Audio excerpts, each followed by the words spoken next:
republic for which it stands, one nation, under God, indivisible, with liberty and justice for all.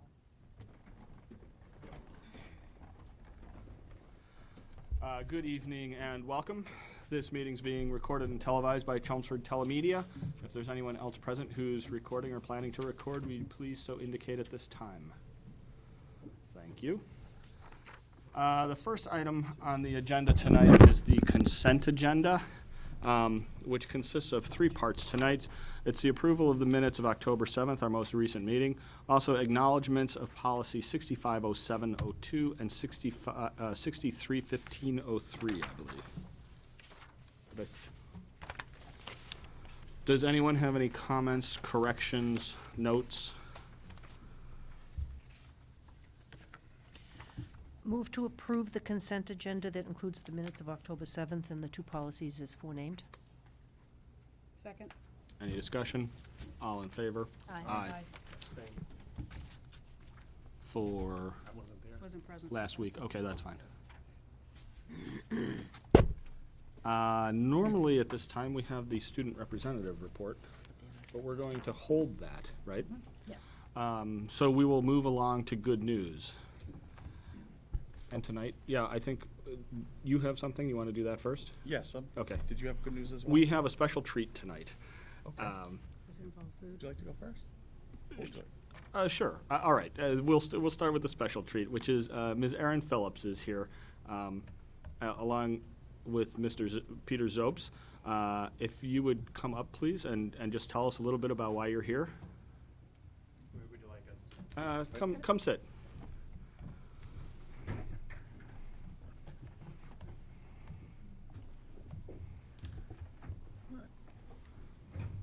Appreciate the board for giving us this opportunity. I'm the coach and the advisor for the Chelmsford High School Speech and Debate Team. Erin is one of our members, this year the captain of the team, and we want to acknowledge her success. This past May, she attended the Tournament of Champions out in Minnesota, and she won first place in her division in prose reading. So we were very excited that one of our students not only competed, we had three, actually last year we had a very banner year. Three of our students competed at national tournaments, and two others took first place in the duo division at the state level. So we really had a fantastic year. Erin is continuing on and this year and wrapping up her senior year, and we look forward to her really having a successful senior year.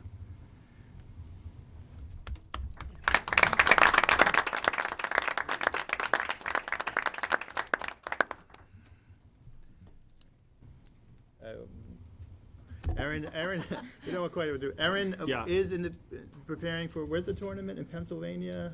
Villicker. It's at St. Joseph's University. Yep. Okay. And Do you know where you're going to school next year? I do not know yet. But she's already been brought down to the University of Kentucky. They brought her down, hoping to get her on their forensics team. Excellent. Others teams have already approached her, so That's fantastic. she'll have quite a few options. Hold out for more money. So Yeah. what do you do when you compete?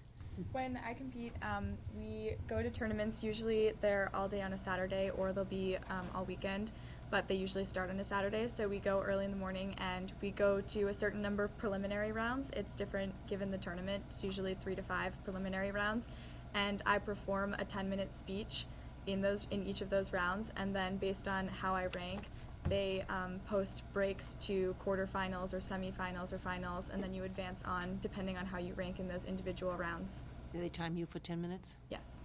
That's the maximum. She's competed in prose, poetry, humorous interpretation, dramatic interpretation, duo interpretation. Duo, impromptu speaking. And then she's working right now on an original oratory on the nature of competition, in the speech environment.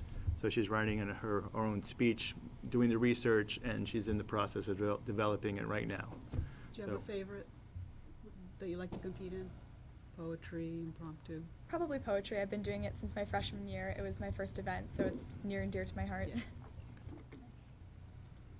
Excellent. All right. That's great. Well, Congratulations thank and you. good luck. Congratulations. And your performance from last year is online. Yes. People can see it, and I'll look forward to seeing the original online eventually as well. I'd like to see that. Yeah, the video from the team last year is up on SchoolTube, I forget. And so several of our members, we videotaped. Mhm. So we have that kind of record of their work. It's wonderful. That's fantastic. Thank you, and congratulations. Congratulations, Sarah.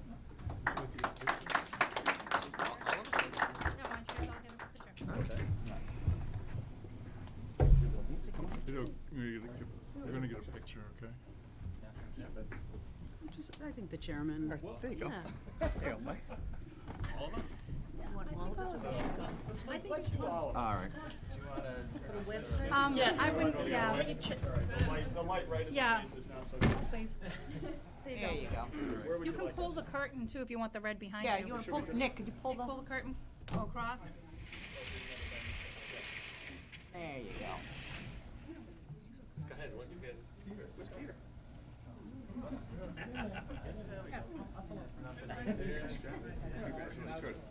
Yeah, that's right.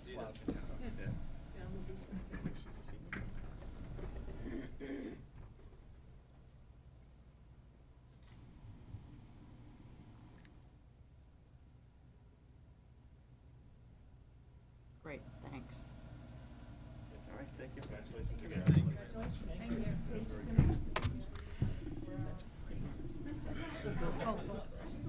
Frank, can you grab the curtain? Yes. Or we can do it on the curtain. I could just do it on the curtain. Yeah, let's see what it looks like. How's that look? Is that okay? Needs to go over more. That's great. Yeah, I'm really glad to have an opportunity like that. Near and dear to my heart. Okay. Yeah, in fact, that is not the end of the good news tonight. We have more good news. Dr. Chiano? Now, the other piece, for those of you folks who went to town meeting last night, you saw members of our DECA team handing out a flyer. This is a coming attraction launching in November. Is a program called Gift of Chelmsford, and this is a partnership between the town's Economic Development Commission, the Chelmsford Business Association, and the DECA Club at Chelmsford High School. And it's an initiative for folks to encourage folks to buy locally. You'll see this on our website soon, and the advertising will be out. We're quite proud of our DECA team and all the work that they do in the community and the partnership that they've struck up with the town. So there's some coming attractions. We're glad to see them last night. I think that's a great opportunity. Very happy to see it. Okay, we will continue to hold the student representative report and move along to public comments. Is there anyone here who would like to address the committee at this time? Please come forward. I'll be brief. My name is Paul Mihailidis, Chelmsford alumni, Wellman Ave in North Chelmsford.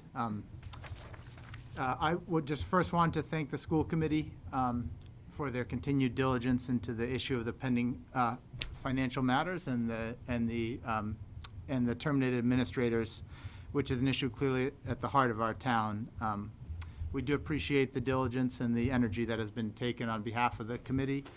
I just wanted to provide a brief update. We were told today that a paraprofessional staff member, the one not on medical leave, who started in September of this year in the Chelmsford High School Learning Commons, has left her position, which to that knowledge leaves the high school with only 2 paraprofessional substitutes, a diminished staff. We also know that there's a public job posting for a library clerk position for the high school with a minimum requirement of a high school diploma and some college experience preferred. And among the host of job responsibilities includes teaching or co-teaching high school students on occasion and knowledge of information literacy skills, which we think is important. But as someone who has spent a career in this field, it's hard for me to see. Difficult to see those skills attributed to someone with a high school diploma and only some college degree. We also wanted to reaffirm through this knowledge ahead of next Tuesday's public meeting our concern over the precedent that has been, that continues to be set. We've heard from teachers throughout Chelmsford and community members around the state who continue to voice their concern over the educators who are at the heart of our community to be treated in such a way. We've heard from alumni and many currently in the community who would like to see some issues resolved. And I do want, again, just to thank the committee for their diligence in this matter. We know that this is at the heart of what's best for our community, and we appreciate that.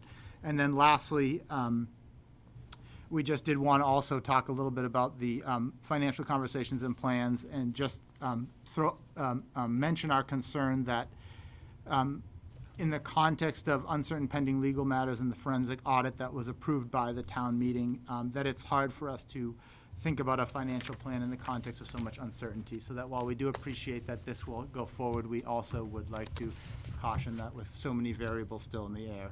And so with that, we thank you very much. Thank you.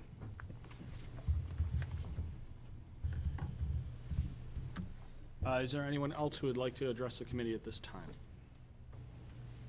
Seeing none, we will move along. The first item under new business is the school improvement plans. Dr. Tiano? Okay, folks, this time we would like to invite up all of our principals. And this is an annual exercise that we have for the school committee. As you know, Dr. Hirsch had shared with you our district improvement plan, and prior to that, we had shared with you our an update regarding our strategic plan. As you folks know, our no, it's a nice site.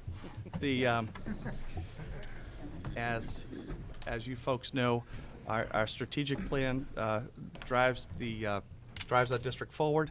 We pull out a yearly district improvement plan for which these folks work in combination with their staff, school councils, to put together their school improvement plans. And Linda's going to lead us through this exercise and put together a nice presentation for you. So we're very excited. We have our principals here tonight, and they're going to be presenting their school improvement plans, and you can meet the principals right there on the PowerPoint. Each school improvement plan has 3 goals to them. I will be actually working on the shared goal that they all have, which is their student learning goal, and going through that process that Dr. Tiano talked to you about, and how we got to this point to actually create those school improvement plans. And then I'll be handing it off to the principals to talk about their other 2 goals specific to their schools. So if you remember, back in June, we did update the strategic plan. Dr. Tiano, Ms. Fiore, and myself went through the plan to tell you what the updates were for both 2013 and 2014 to see that progression that goes forward, and then moving into what will be happening for 2015. That is the process that leads us up to that district improvement plan, hence moving forward to do the work for the student learning goals. If you remember last week, I went over the academic data, which brought us to the point where the principals and the department coordinators could look at the data to see what would be appropriate for student learning goals. When I presented that information, if you recall, we went through what was called the Performance Progress Index, and that's the measurement that's used for each of the schools. By 2017, we have to cut that performance Progress Performance Index in half by 50%. That is something that all the schools have to do, and what you'll see is that that is a shared goal between all the schools and their school improvement plans.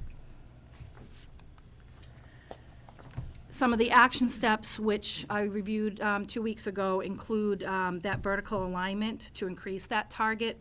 And that is something that is continuing with the math frameworks for ELA and mathematics. We'll continue to review and refine what is happening with that. Coupled onto that will be the frameworks for the science standards that are coming forward. And then what this will do is this will allow us to implement the assessments for this year that will allow us to kind of progress through that mass tiered support system that we talked about. And then looking at the process for universal design for learning at all of the levels, as well as the co-teaching. And in that process, we will also be looking at our programming to see if we're servicing the students, do we need to shift some of our programming, and how that will work throughout it. So if you look at all the school improvement plans, they have pieces of this for their student learning goal. And then what I'm going to do is I'm going to turn it over to Principal Caleri. He will be starting with Chelmsford High School in his second 2 goals. Thank you, Linda. Wow, fancy. Thank you, everyone, for having us here this evening. It's always a pleasure to come and share a little bit of our highlights of progress towards our goals, what our goals are, and some successes that we've accomplished at each of our schools. So I wanted to thank you for having us. In addition to the first goal that Linda had provided, we have 2 others. And one of them is a goal that's related to our NEASC process. To provide a little bit of an overview, the NEASC process is a 10-year process. So typically, after a site visit is conducted, for us it was back in 2012. 2 years later, 2014, we're supposed to provide a progress report update. And then 5 years, so in 2017, we're supposed to provide another report. At the 2-year progress report time, we're supposed to have completed 50% of the recommendations that we had been identified in the self-study.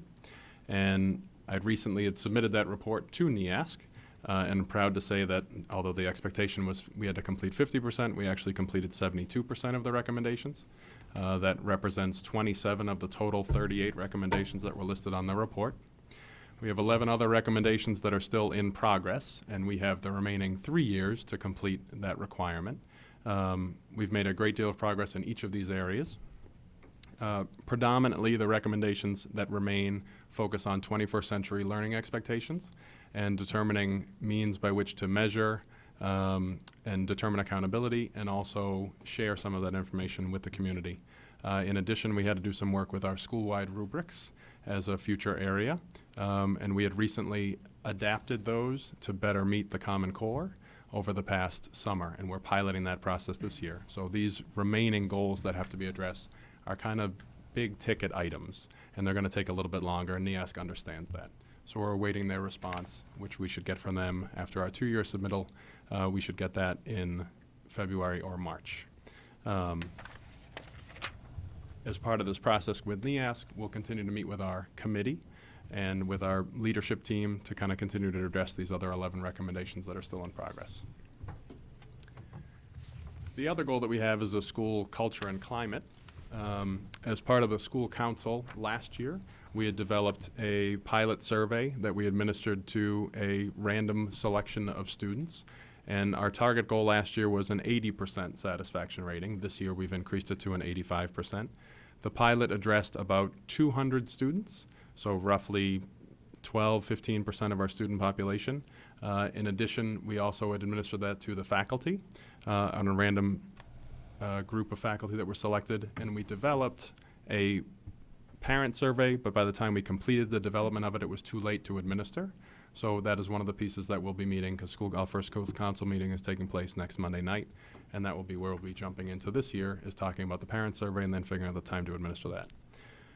All collected, the information that we received from the past year indicated that our satisfaction rating in terms of a positive, safe, and secure environment and school culture based on the survey results was 85-ish%. But again, given the percentage of students and faculty who had responded, we're predicting that over the next year, once we add parents into that and a larger pool of people that we're predicting, we wanted to kind of list 85% as our target area, which will give us a nice benchmark. In addition to promoting the environment, a positive environment, we're also doing work with our mentor program. You've heard me speak about that before. You've seen it on Inside CPS as well.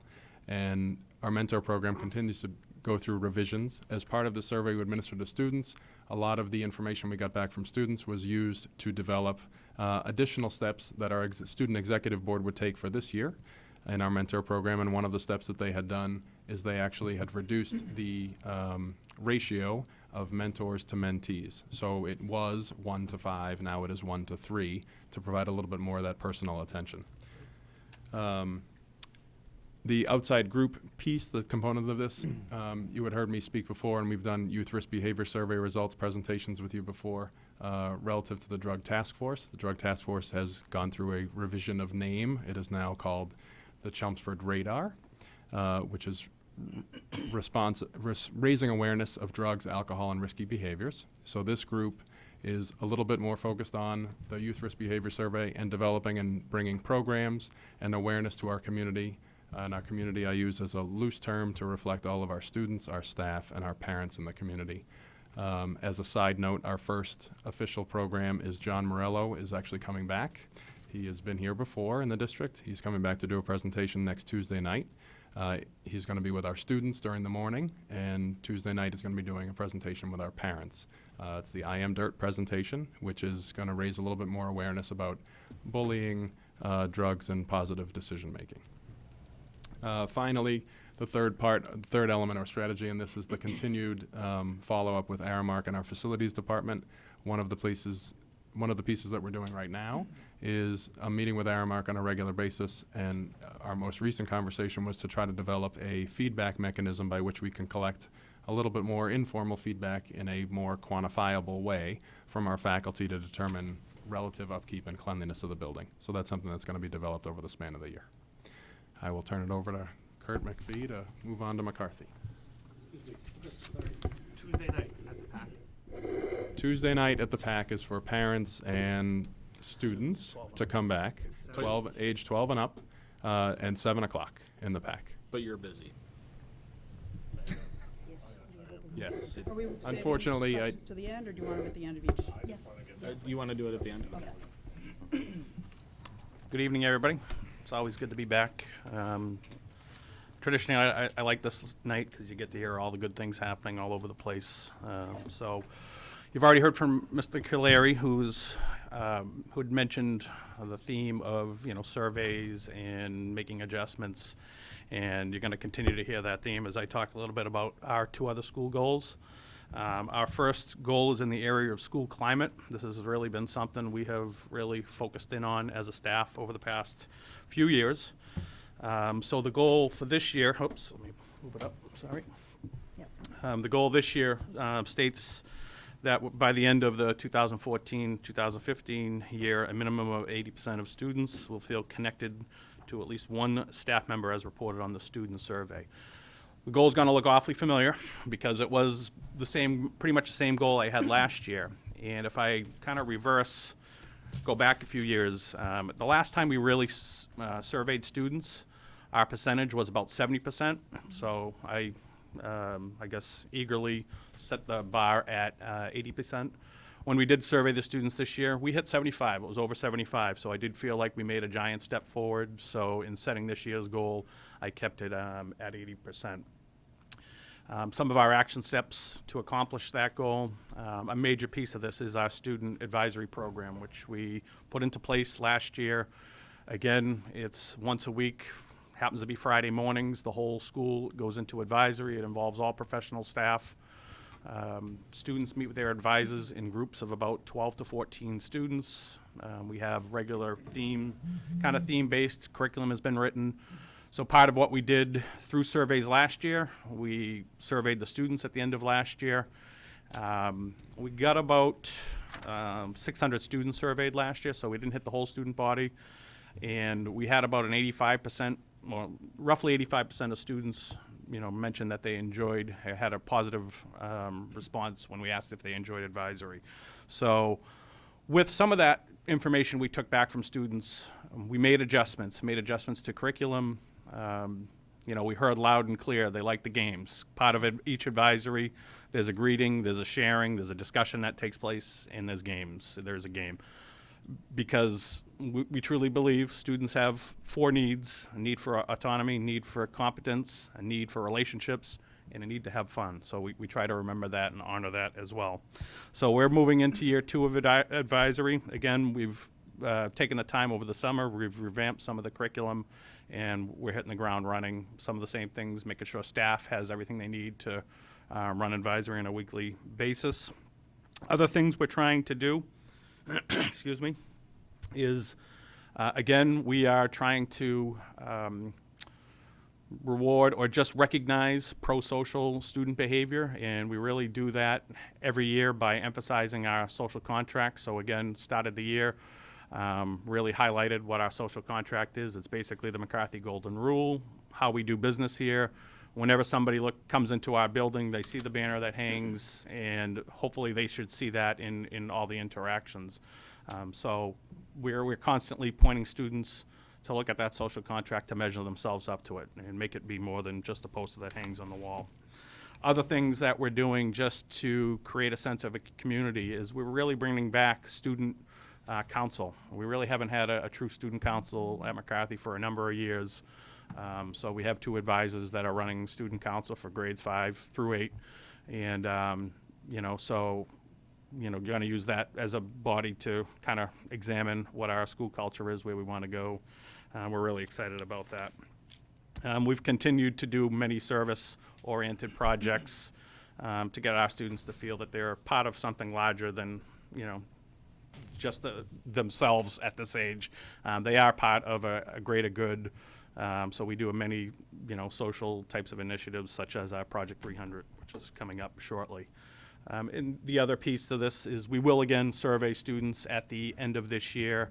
Got some real great data, and I really can't wait to see. I think we have a great survey, so working with my school council, we'll be working on making sure the survey is done in a timely fashion so we get the information back sooner, because we literally get the information back in the summertime. So trying to move up those timelines. Our second goal is kind of centered on communication, and basically we arrive at this information through a parent survey that we've put together in, again, school council. And last year we had set the bar at 80%, I believe, and we hit, it was about 85% of parents indicated that they were satisfied with the level of school-home communication. So we've raised that up a little bit more. Hopefully we'll be able to hit it. Some of the things, we'll do, I mentioned again, we're going to do some survey work. We're going to continue to push and stress how we use electronic media to get out all information. I feel like I've almost been on our website daily trying to keep it up to date. Trying to rely on that as somebody can hop on there at any point in time and see what is going on. So I've kind of been attacking that vigorously this year. The technology department has helped us out, and I do believe some facets of the X2 parent system is a little bit more user-friendly this year, and so we're happy about that. But we're still stressing with all teachers that they are using, preferably X2 or some other type of, program that they are getting the information to the parents, to the students.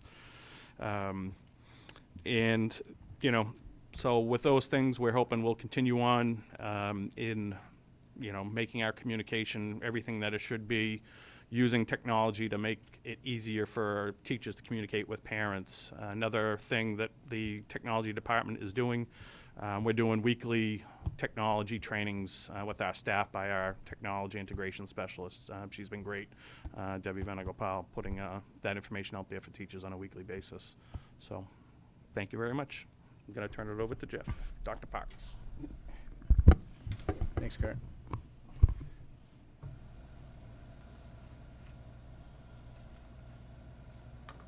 Good evening.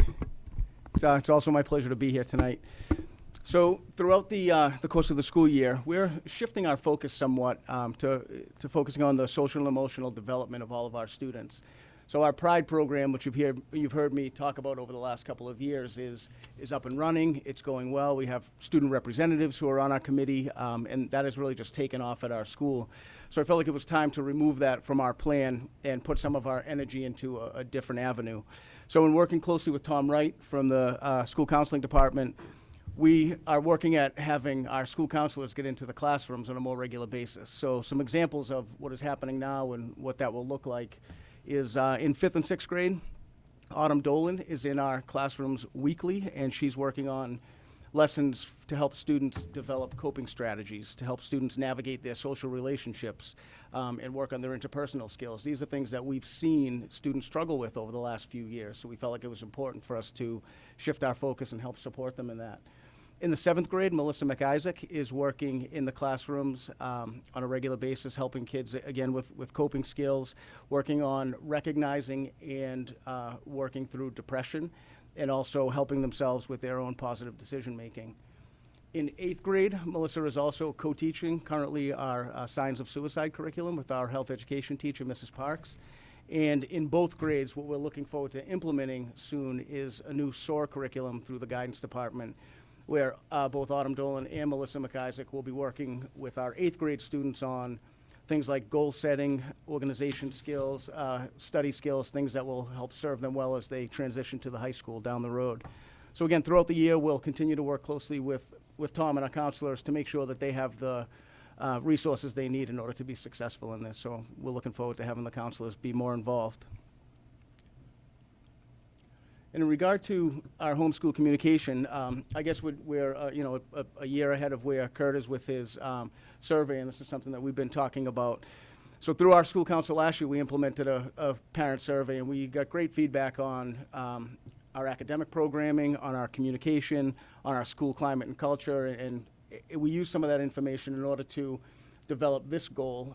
We were pleased with the feedback we received last year. We had an excellent response from the parents who took the survey, and largely they felt as though, and we felt as though, the communication coming through the office was good, was solid, frequent enough, and provided enough detail.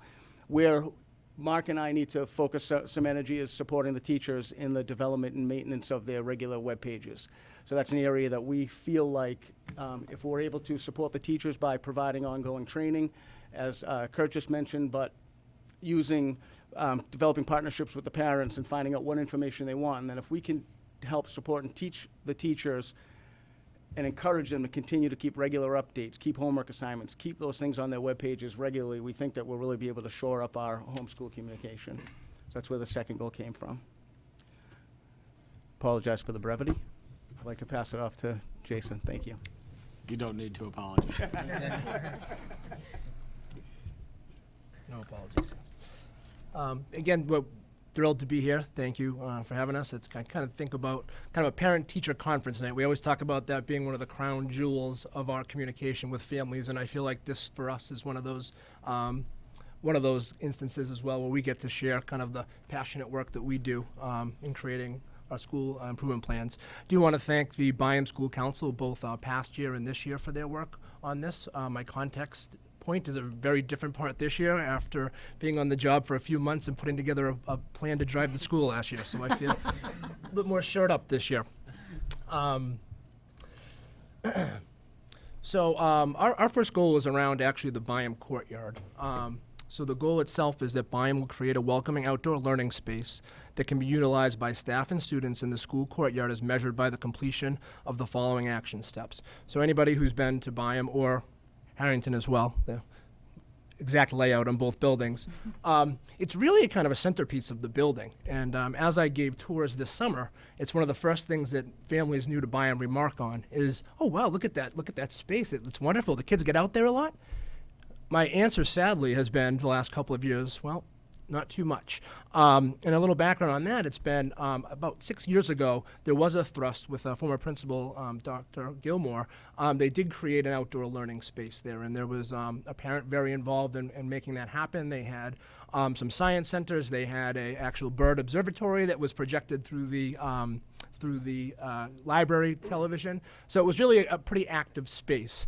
And through working with our staff during various staff meeting time, through the school council, other areas, it was an area that came up a few times about an improvement physically that we could make. So we're looking to reclaim that space this year. So a few of the highlights of that is certainly a formation of a school council subcommittee. When we have our school council meetings monthly, we work pretty hard, but they are indeed monthly. So these lofty goals sometimes fall on subcommittees, and certainly looking for people who are an interest in the gardening area. I admittedly am not a green thumb, so looking for all the help we can get in that area of the subcommittee. Also a courtyard visit. My gracious host colleague over here, Mr. LaCava, is going to let us with the subcommittee visit what they've done, and they've made got a chance to check it out over the summer, and they've done a nice work in that space, and we'd like to look at that and use that, as well as even just Google courtyard projects. Boy, you would be amazed at the amount. So we're looking as a school council to research some of the different things that they've done. We do want to create a gardening area as well as science stations. Some of those have been put in place, have kind of through the year year has gone kind of in disrepair. Just I had students come into me with a rain gauge in pieces the other day. So we really want to upgrade that and make it, you know, kind of a living curriculum point for us. And also the exploration of connections with various clubs and businesses. We always tease my colleagues here, never want to come out to Byam for meetings. You know, we call it the outpost. We joke about it that way. But it does have a great agricultural feel out there with certainly Jones Farm and a lot of the area, Agway right across the street. So we are looking to connect with clubs and businesses that would like to partner in this project. We think it's a great outreach and something that would be, you know, important part to anyone listening too. There we go. To come out and be a part of this. And, you know, as it starts this year, I don't see this as a one-year thing, even though it might drift off our plan as certain things do, something that we'd like to really foster and have continue at Byam. Our next goal is around the social-emotional piece and the pride. And one of the things about this is I felt, certainly in my first year being new to Pride, I kind of taught it as an academic subject, and I think they kind of learned it as an academic subject. It was really around the kind of the terminology, all these pieces, and coming through loud and clear, through, again, working with staff, our school council, was kind of the living of these principles and not just knowing if I caught you in the hallway what I was and they could tell me integrity, but looking to see that. So it's really kind of the integration of this as more of a way of life and throughout the different parts of our day. So the goal itself reads that Byam will foster a positive school culture and focus on character development by integrating the core values of pride through school-wide, grade level, and classroom activities and home connections. So we did do kind of some revisit that, and my Pride committee was really generous with their time and met over the summer, and this meeting turned into about a 2.5-hour meeting over the summer as we all had varying opinions on what this would look like and how it was. And one of the things that we really thought was kind of a Pride guiding document for teachers. A lot of the work we did last year was through the counselor and myself, and we wanted to kind of permeate through the classrooms, but not just that. To the cafeteria workers, to the custodians, to all parts of our staff. So we did put together a Pride document over the summer that kind of infused handbook kind of things, discipline kind of things, but also kind of the terminology and the Pride things where we look and what we wanted to see. We'll continue with the all-school assemblies. Actually added the all-school assemblies, which is a new piece. This kind of is more of our more pep rally type atmosphere where we celebrate some of the wonderful things that we've done. We kick it off and kind of introduce it to the students and then kind of look at our goal throughout the year of reaching kind of our all-school goal for ROARs, which I'll talk about in a moment. And then the grade level meetings, which is that kind of academic piece, part of the different grade levels, meeting with the guidance counselor and myself, Dawn Giswaldi, meeting with the group, and kind of talking more about perseverance, respect, monthly, and addressing a certain topic. We changed our incentives up a little bit. The what was typically were positive pause, we've changed to roars in some discussion, went back and forth about what that would be called. But we did find roars, and our kind of symbol of this is a lion roaring, and we kind of have a decibel meter measuring our roars, and we're one of these things where we said, boy, we're trying to hit 3, what's the number to hit? We don't really sure. What do we think is a good number halfway through the year? And the difference between the positive pause and this is staff who submit roars to nominate anyone, it has to be tied to one of those core values, where you could get a positive pause for things that we expected all the time. Now the staff has to write, this student showed integrity and why. And rather than just reading every single roar that goes through over the intercom, we read targeted ones that match what we're discussing. So if we're talking about perseverance, we had students working on an online test. Someone might have suggested perseverance, so that'll be read, and we kind of want to connect that through. And then something else that we added this year is a Pride postcard. I should have brought one. They're really, I feel pretty cool. They ended up turning out great. But something that we're doing different this year is that we had those kids that could have received 50 positive pause over the course of a year. And how do you recognize your constant role model over the course of over a year? So we kind of made another level of acknowledgement, which is the Pride postcard. So staff can nominate a student for a Pride postcard, and what they get is a little postcard. It's Byam Pride, and I write a little handwritten note, and it's going to go home, and it's a surprise actually to the student. So they're not going to know that it comes home until they see it, and it's addressed to them. It'll be what they've done, either being a role model or how they've really exhibited a core value and set a great example for their peers. And another piece kind of is the classroom connections. I think we would do our big, perseverance or big respect launch, and then wanted to kind of see it more talked about in the classrooms. And the teachers have already been great about connecting different parts of their days, different activities that we can use. And then also the home connection piece. I'm certainly more, more willing to put things all the time in the bullet. That's almost like a reoccurring thing on our weekly newsletter that goes out to parents. And it's also something that kind of suggesting some activities as well to follow up on these core values. So I think our plan is trying to make this all encompassing and not just come at it from different angles. So that is where we're at with our second goal. So I will turn it over to my esteemed colleague, Mr. Raymond. Better. Good, I didn't see Better. By the way, we like the outpost, but if you need traffic, just come to center. Yeah. We'll give you a little bit. I, too, want to thank you all for having us here this evening. It's always a lot of fun and a source of pride to present about our school, but also to listen to my colleagues who I have the pleasure of working with all the time. There's just a lot of great ideas, a lot of similar themes, and you'll probably hear some similar themes as I talk this evening. Our first goal is our physical goal, and the physical goal really encompasses the interior facility and also the outside. And managing the building both outside and inside is a little bit like running your house. Things break, things need to be cleaned, things need to be kept up with.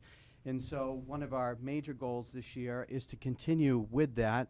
We've done very well. We have a wonderful custodial crew. Our lead, Steve, takes a lot of source of pride in the building, and it shows in his daily work. So we're going to continue with our meetings with the Aramark supervisor on a regular basis, provides us with an opportunity to make sure our custodian has what he needs, and also plan for vacations and days off and those other kind of projects we'd like to complete that during the course of each and every day are kind of hard to get done. And in addition to that, just the regular conversation with our custodian between he and myself on a regular basis to manage the work orders that are going through, make sure that we're taking care of heating or cooling needs in the building or other needs that staff have, and really making sure the building is maintained for both the kids and the staff each day. We're going to try to get some painting done this year in the younger grade classrooms, some of the office spaces, and the bathrooms.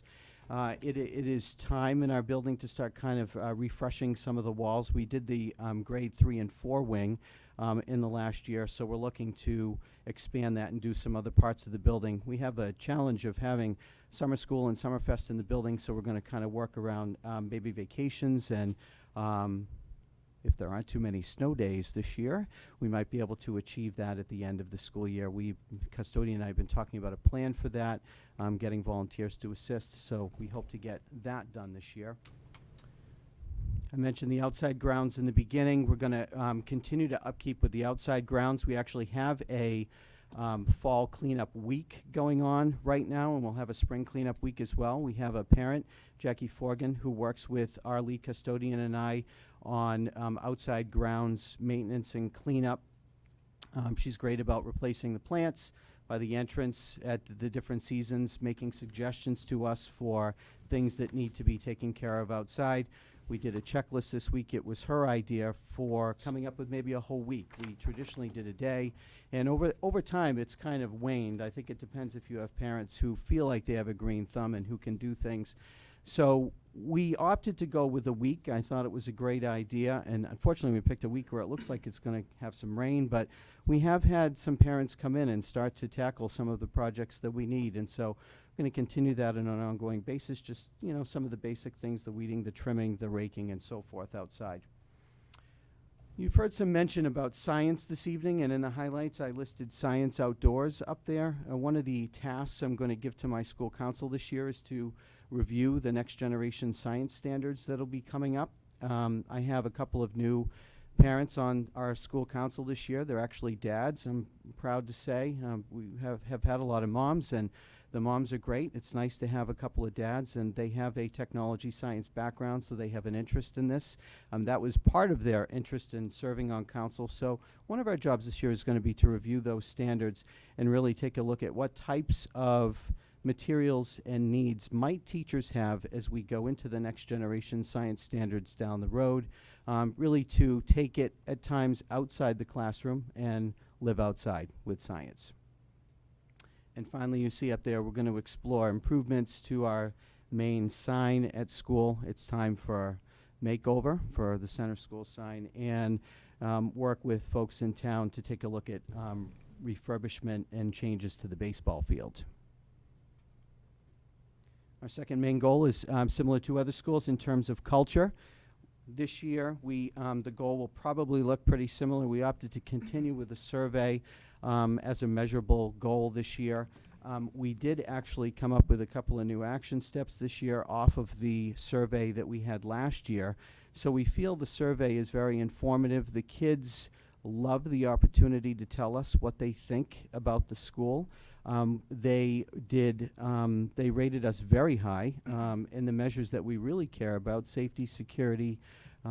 We rated very high, but there were some interesting results in the data, and I'm going to kind of skip ahead to student council. One of the things we determined through the data was the growing need for fourth graders to feel like they had more of a voice in simple school decisions. And so one of the things we're going to explore as a school council and move ahead with this year is piloting on a small scale and working out the details for a grade 4 student council. This would be student leaders who have an opportunity to work with us on kind of those simple decisions in the school. We'll be defining those throughout the year, and I'm sure maybe even be looking to my colleagues to provide some guidance and feedback on this as we go forward. But that was something that we had discussed off of the survey, so we're very excited about that goal. We're going to continue with our Pride programming. We want to complete our matrix of expected behaviors this year. And this is how students are demonstrating the core values in all areas of the building. The hallway, the classroom, at recess, on the bus, in the bathroom, et cetera, in the lunchroom. And so much of the work this year is going to be done with the students through lunch meetings, with the staff through embedded block time for teachers, with our paras and before school meetings, and with our aides to really finalize what those behaviors look like, things that we can all agree upon and live by. And also, we're going to continue with our service learning initiatives and bucket filling as part of that.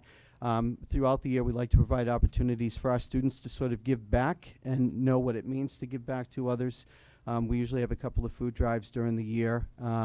We've done Pennies for Patients in the past, and always we look at any events that might happen in the country that we can support, whether it be hurricanes or so forth.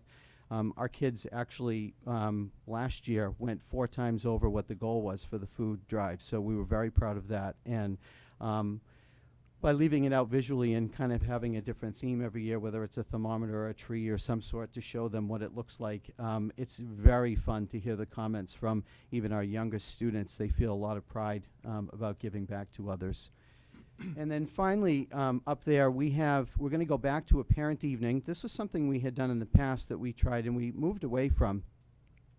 We feel we're going to have more success with this than we have had with our principal coffees. My school council is very excited about this. And this is really a night of learning for our parents. So at some point during the year, we have a council meeting coming up. We're going to start working on the details for this. This is an evening in which staff members or other folks will be presenting to parents on topics of interest. It might be helping your child with homework. It could be assisting your child with reading, maybe math games and how they can work with their children, really to support our parents and really build that partnership and that collaboration with them. The last time we did it, we did provide babysitting for them through the high school, so we were able to link in kids from the high school. And we had about 50 parents who attended a couple of years ago. We moved away from it because we tried something else, but we feel we want to go back to this. And we're going to start with one this year, possibly grow it over time, but at least start small and go from there. So we're very excited about that. Thank you very much. I'm going to turn it over to Mr. LaCava.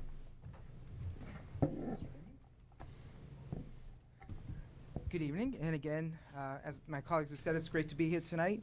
Talk about the Harrington Elementary School, and I want to thank my school council as well for helping to put this plan together. As Dr. Hirsch said, we're not going to talk more about the academic, but basically at our level we focused on two goals, the physical and the social. And you're going to see a lot of similarities between my colleagues, and I'll try not to take everything away from Dr. McMahon to my right, because being last, it's all the ideas. We've all shared these, which I think is, you should look at as a positive.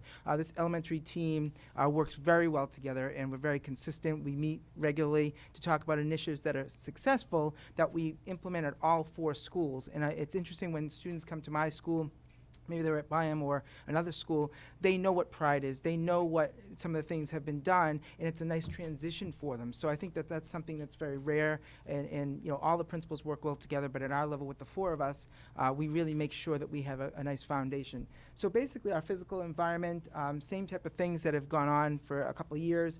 We did have some painting done in our classrooms. We had 27 classrooms painted this summer over a 3-week period, which was great. Our playground is maintained by our PTO, which does a fantastic job giving inspections, adding new equipment. Our courtyard, as Mr. Fredette had mentioned, last year we actually had an overhaul of the Harrington courtyard. We had been wanting to do that again. It's that space that once you get it developed, maintaining it and who's going to maintain it is always the issue. And so over a number of years, my predecessor, Colleen, her father was a landscaper and loved to come every couple of days and clean it up and maintain it. Well, of course, when Colleen left and I came on board, we didn't have that. So unfortunately, through some difficult situations last year in terms of a colleague passing away, we had some donations come in and we totally upgraded and updated our courtyard, and it just looks fantastic. And again, it's one of those things when people walk in, they go, wow, it just really looks great. And our goal is to maintain it. And we've had some landscapers donate their time and give us discounts to do the mulch and all of that so that we can make sure we maintain it. There are other initiatives I put in here about the swipe cards you've heard about, security cameras and wireless. That's been a big thing.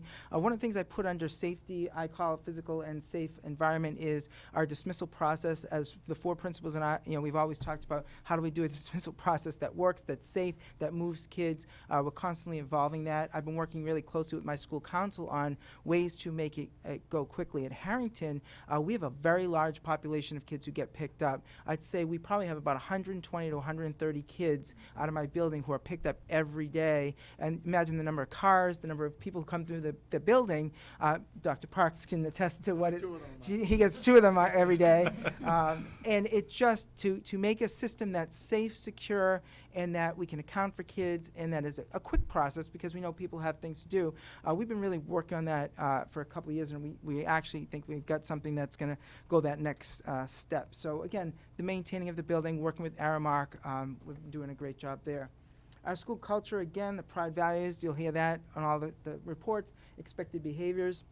And we have something called the Superflex program, which the students have learned, and we've extended to our 4th grade. Our guidance counselor and SLP actually work together with these, what's an expected behavior, what's unexpected.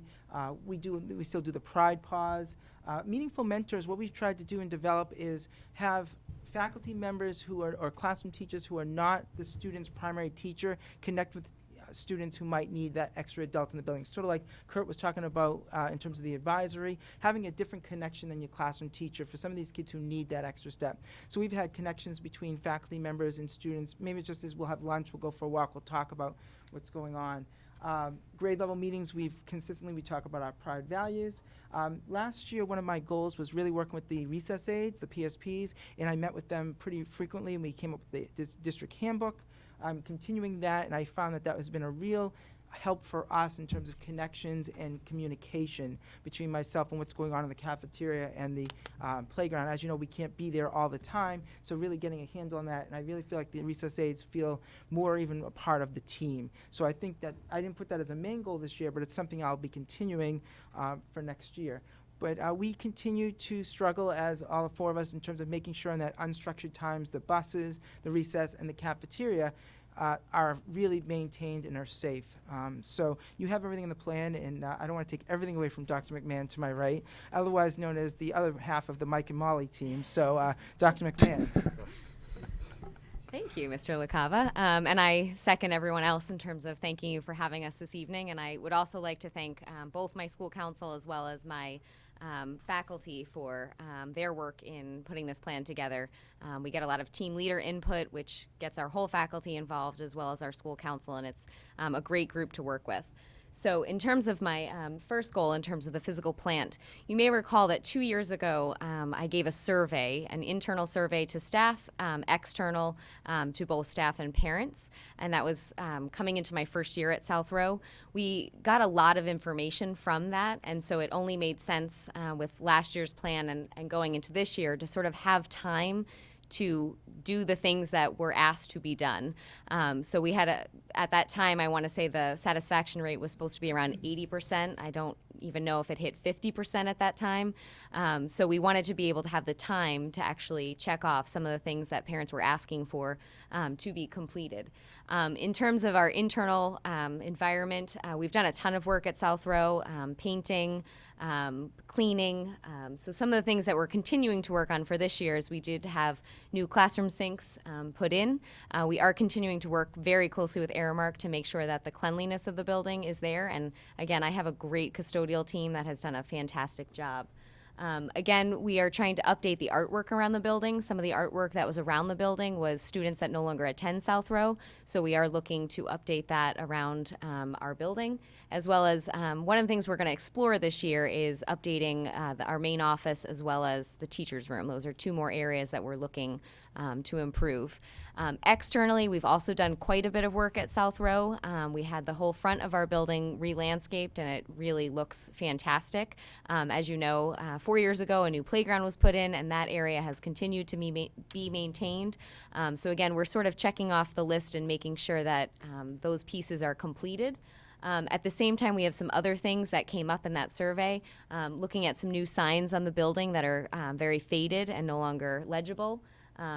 Exploring resealing the courtyard. Again, I know everyone's brought up external spaces for work, and so we'd like to look at that this year, as well as some things have come up. We have quite a few walk to school days, and our Mill Road does not have school signs on it in the same way that Boston Road does, so for the safety of students as they're crossing, and our fence behind South Row is not in great shape at this point.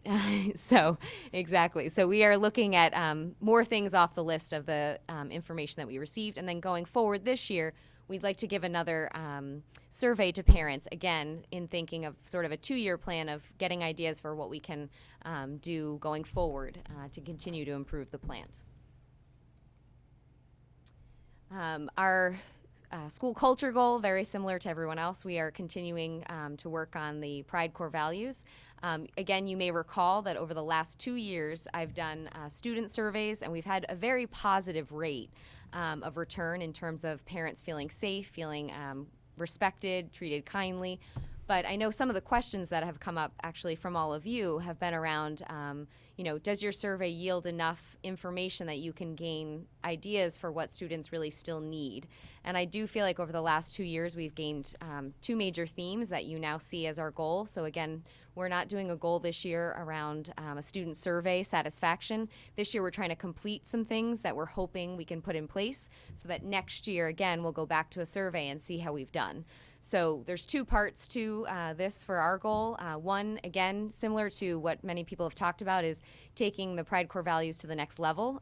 If you ask basically, except kindergarten, any student in South Row, they can probably tell you the definition of our Pride core values. But then, we still have those issues that arise where students are not showing those Pride core values. So we are working at kind of using an idea that the Parker School had worked on, is kind of doing a matrix of what those expected behaviors are in all places throughout the building, including buses, playground, all of those places.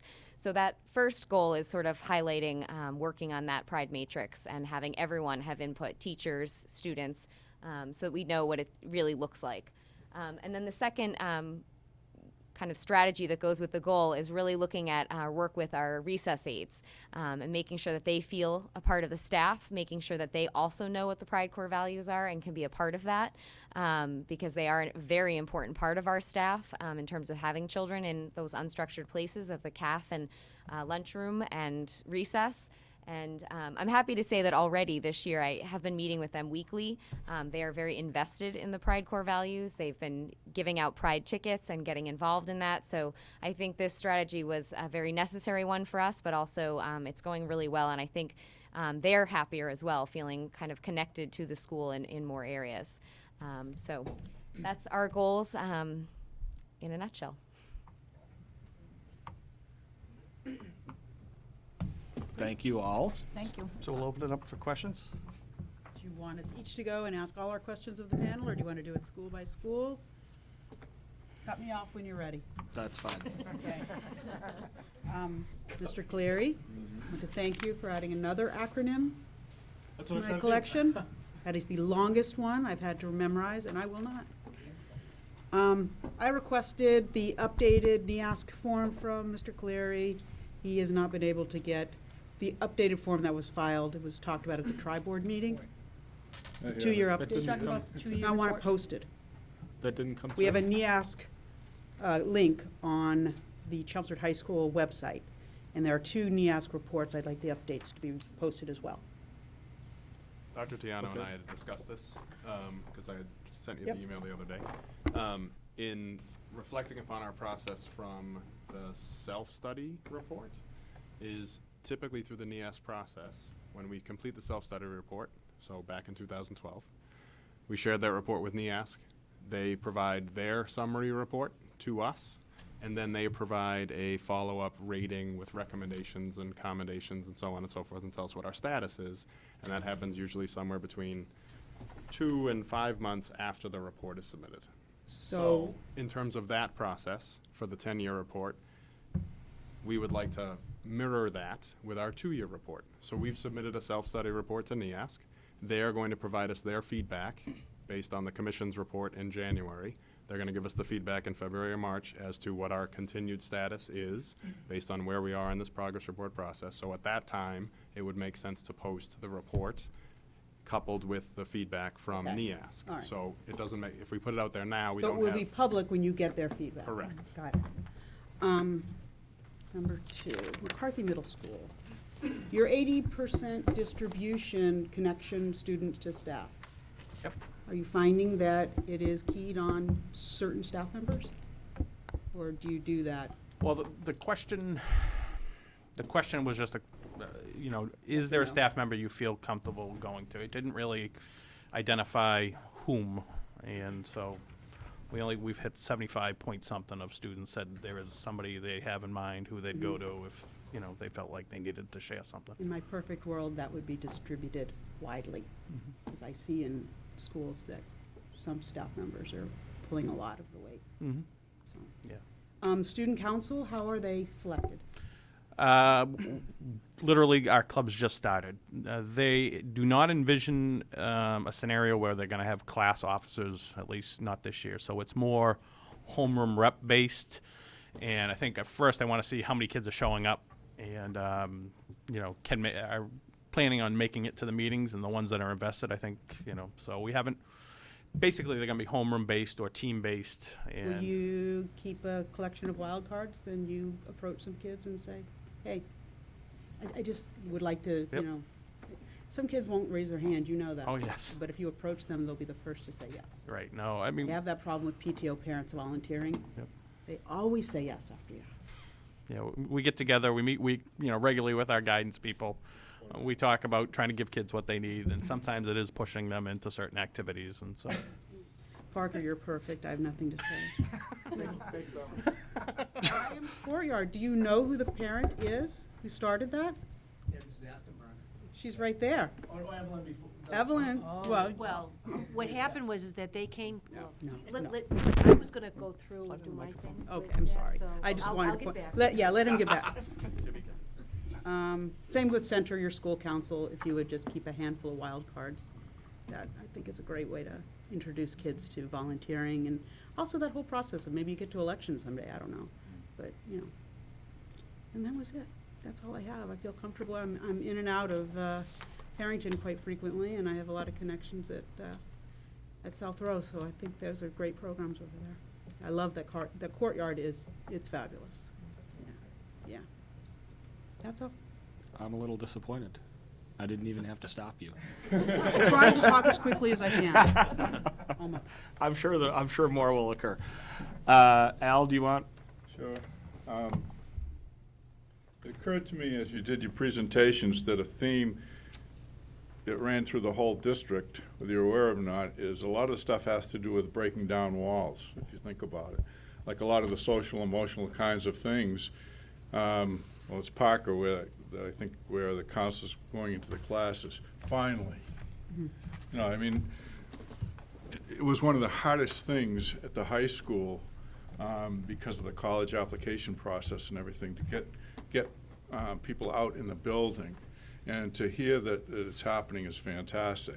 So that's a type of breaking down of walls. The whole thing about the school being in isolation from the community obviously doesn't work anymore. Everybody here talked about facilitating communication with parents and with other members of the community. So breaking down that wall.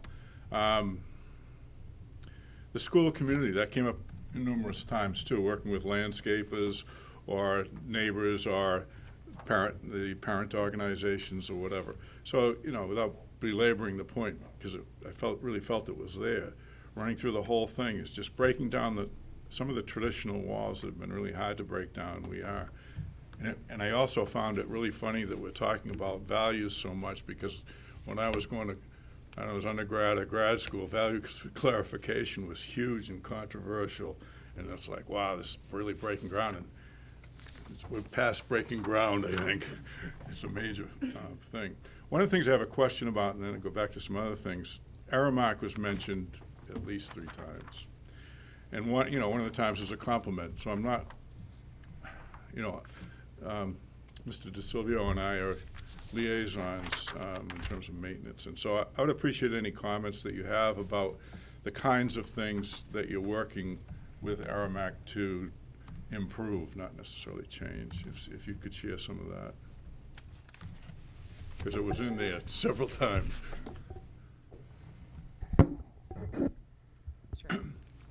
Sure.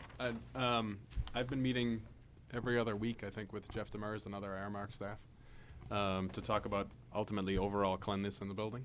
The high school is, as much as we say it operates from 7 to 2, if you actually look at the hours of the high school, it's 24/7 and is now staffed as such. So we've set up different rotations and cleaning crews and so on, but there's still elements, it makes it difficult when we have, like tonight, for example, when there's adult education and community education in there, finding the time to make sure that everything is appropriately cleaned and whatnot. And that's why the shifts have been organized. So those are a lot of the conversations we've been having. Well, I know that as you say, by use of the building is the biggest challenge. Oh, yeah. Another thing that I'll just throw out there for anybody watching, one of the things that really helps at the high school is kids tell us when there's an issue. Like if you go into the bathroom and there's no toilet paper, and nobody tells us there'll be no toilet paper for a long time. And it sounds foolish, but it's one of the biggest things that would help particularly at the upper levels where the kids can take more responsibility.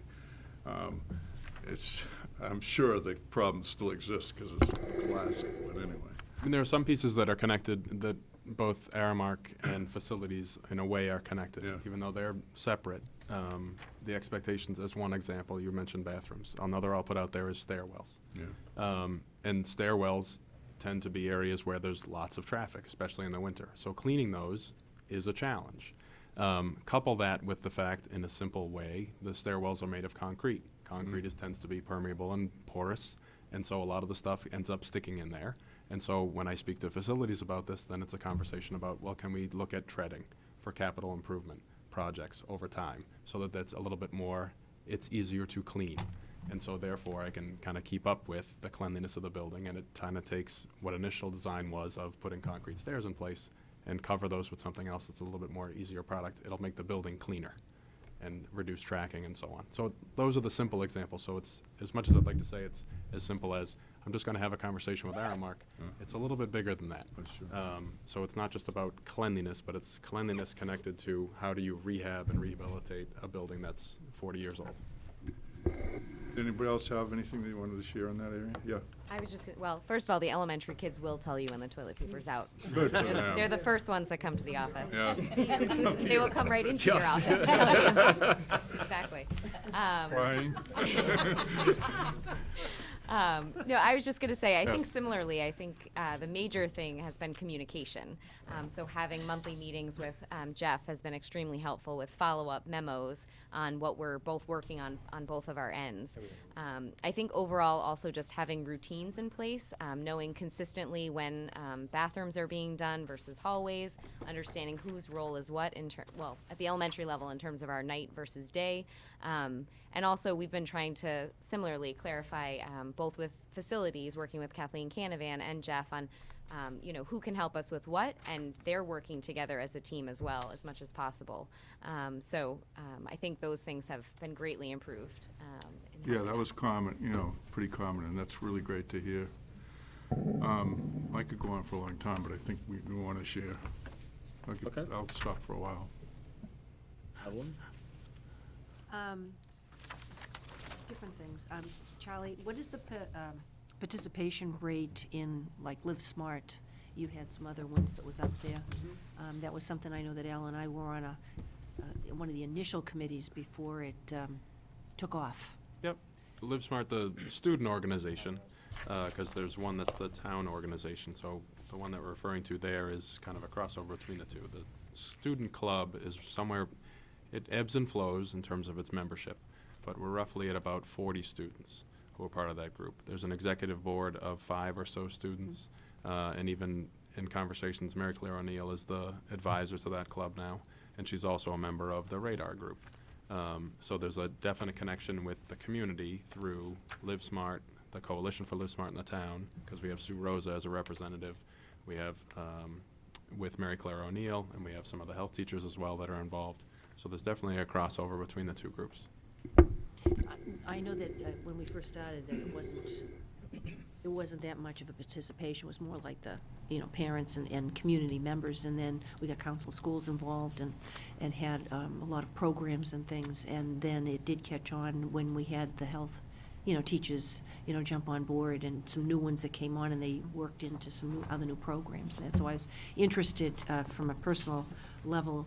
Are students also involved in recycling? I know a couple of years back that there seemed to be some issues with how much gets recycled at the high school. There's other issues at maybe the other schools, but they were focused a little bit more as far as recycling when I was on that committee.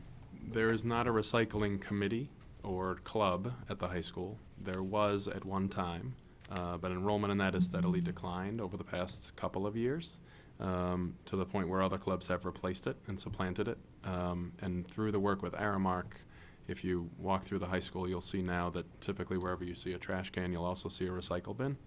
And so as part of that process, which is more what you see kind of in the public as well, is that students are expected to make responsible choices.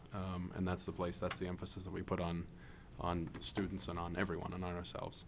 So as part of that, the club hasn't really been a part of it. And we've had more conversations with Aramark and the town about coordinating recycling pickup on a more regular basis to make sure that we don't have, because we have a number of totes that are out in the delivery entrance near the cafeteria, and those totes tend to fill up very quickly, given the amount of paper and bottles and so on, recyclables that are available. So we have to coordinate with the town to have those picked up on a more frequent basis to make them more available for the kids to access during the day.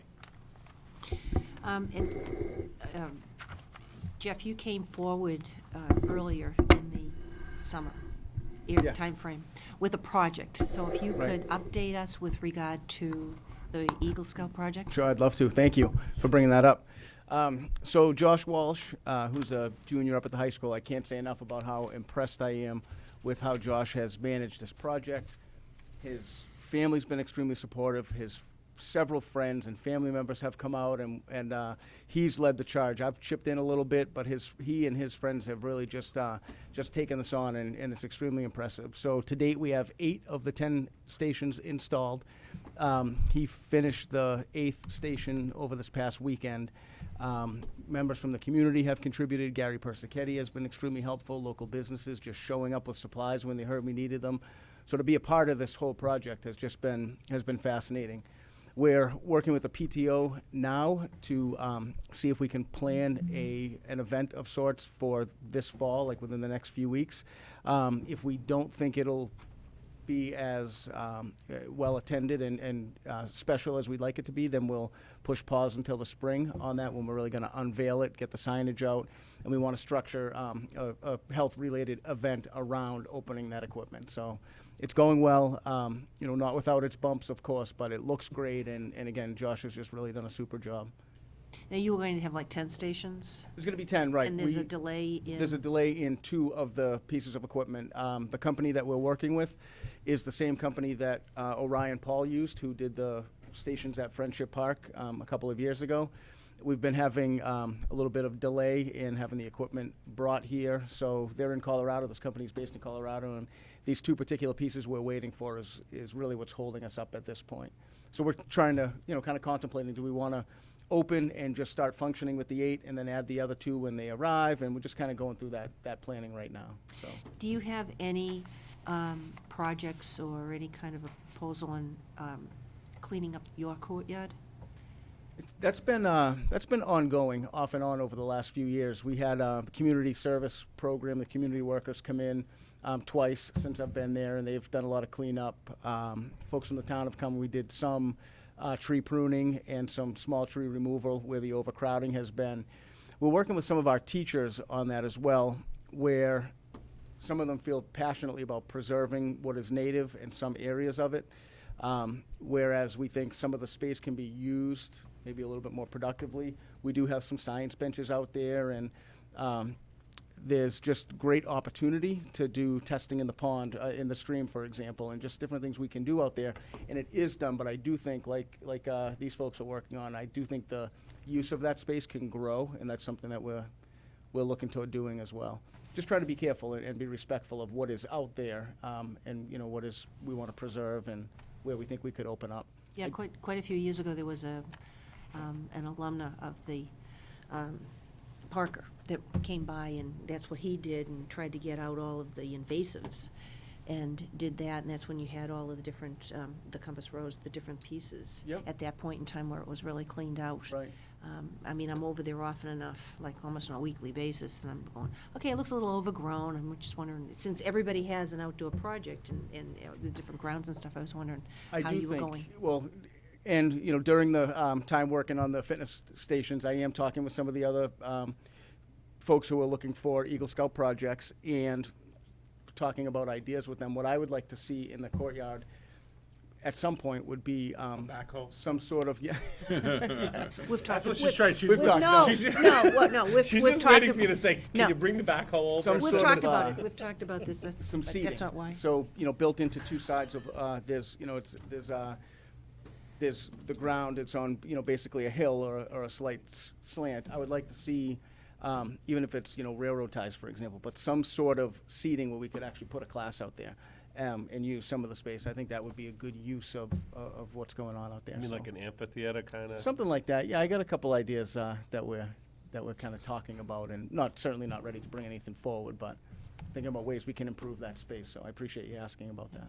And there's also open space stewards, because they have collected quite a bit at their gardens, that if you needed more mature trees or flowers or shrubs and stuff, when people are cleaning out their yards, they have quite a few pieces that are available to any of the schools or any locations within the town. So you could always, give Phil Stanway a call and find out, or he's on Facebook. There's all kinds of ways to contact him if there was something that any of the schools needed. Sometimes you're looking at how expensive shrubbery is, and so there may be some things that he would have that he could share. Great. Not just at your school, but any of the other schools, as the case may be.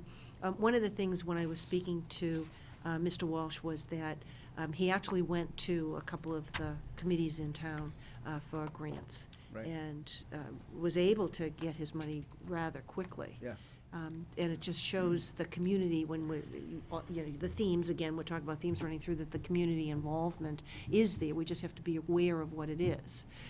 Which also leads me into Arts and Technology Education Fund. So you had Janet and some other parents that were, at the time, this is probably about 5 years ago, were involved as far as the PTO, and worked with the principal at that time, because they had a project that they needed some funds for, of the items that you you talked about, about having the nest that you could see on the television in the library, and that I'm certainly sure that needs to be upgraded at this point, because black and white television is interesting. Television's updated, just the nest, yeah, we need some residents there. But anyway, so she and some other parents and the school council came forward to the Arts and Technology Education Fund in the town with their proposal and received, I think it was $750 towards that, which was quite a bit to help. And you also had a solar fountain that was out there? Yeah, I got actually the old PowerPoint. Got one of our resident historians, teachers that have been for a while. I was able to peruse through the old PowerPoint, and it did have a lot of those pieces in it too. And unfortunately, there's very little remnants of that right now. So the vision is to be able to kind of reclaim that and make it more of a working curriculum area, which it seemed at the time it was. And I think much as new initiatives come, it was very heavily used, and kind of the upkeep went away as parents who had done it moved on, and we're looking to kind of get a foothold back on it and make it that space, because it really is, when you walk in it strikes you when you look at it and see kind of that space, and even when you're walking through the building, it's center and something that I think we teachers are interested in getting back and using too. But those grants, the applications will be available after January 1st, and they usually go out to everybody. Mm-hmm. And it's a way to support the curriculum, but all the criteria is there, just so that you keep that in mind as you're going forward, especially with some of the projects and some of the initiatives that you've all discussed. So there may be, not just that, but we see a lot of technology, but it would be nice to see something different. Other than just technology ideas. For instance, when I was at the first PTO meeting at South Row, the quilt or the wall hanging is gone because the students did that. So that was also a grant from the Arts and Technology Education Fund. And if there's artwork, there may be some kind of an initiative with students that some of that funding might be able to support something unique that would go into your schools. I mean, at one point Parker had a mural, but you painted over it. But anyway, that was, and everybody changes, so it's like you said, the students are gone. The people that were in the Renaissance Fair that was painted there by one of the art teachers and some of the students, they're not there anymore either. So, yeah, you upgrade to meet this current student body. But that being stated, just remember that there are applications that will go out. Anne Marie always sends them out after the first of the year, and the deadline is March 31st every year as a result of that. So that's pretty much where I'm at. Thank you. Well, I guess we just stay on the same theme. Phil Jones has come to me on numerous occasions wanting to get involved.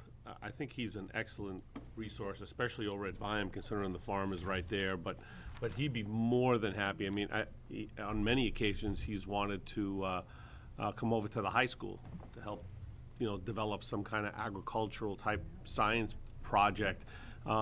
Back about 3 or 4 years ago, he actually went all the way to Lawrence, and he was doing work at Lawrence High School because he couldn't get any traction over at the high school. I would reach out to him. I'm absolutely sure he'd be ecstatic to help in some way and bring all of his knowledge and resources to bear. So I would definitely try to utilize him, as well as Phil Stanway. We have an agreement, with the stewards with the school district. So and as the liaison to them, he will always ask me, is there anything you need? Is there anything you can help with? One of the things he does have a lot of is equipment. He doesn't have a lot of muscle, but he has equipment. So if for whatever example, like at the high school or parents at the elementary schools want to supply the muscle, he can bring all the equipment on a Saturday morning, and believe me, he shows up with his truck and everything's in it. It's unbelievable. So I definitely reach out to Phil and see if we can get some assistance from the stewards as well. Interesting. Most of you speak about your surveys. Have you had an opportunity to share those with us? I mean, I'd be curious to know how some of the questions are, where they rate you know, not specific to really a school, but really just from a general standpoint, because I'd like to know, you know, how the elementary schools are doing, how the middle schools are doing. Obviously, the high school's separate. But it's always good to look at data, because I'm a data guy, so it's just an interesting process for me, and sometimes with different eyes from the outside, especially someone like myself who's not an educator, it might foster a different thought process. So I'd be curious to see some of the surveys, because I have really no idea what even some of the questions are. So I'd be curious if you can share some of those. That would be interesting. Staying with the theme of maintenance, the 15th, I'm trying to remember from our maintenance meeting, the 15th of October is supposed to be the kick-on day for the furnaces. And then Gary informed me that because of the new control systems, it was going to take a week to balance everything. Can you share any ideas or thoughts about where you are in the last week or so? I'm not trying to point fingers at anybody. Have there been I mean, I think issues? it's from Harrington that since we've put in the new univents, Right. so much better. I used to Okay. be an expert in heat and trying to get it fixed, and it wasn't in my master's degree program, but I learned a lot about it.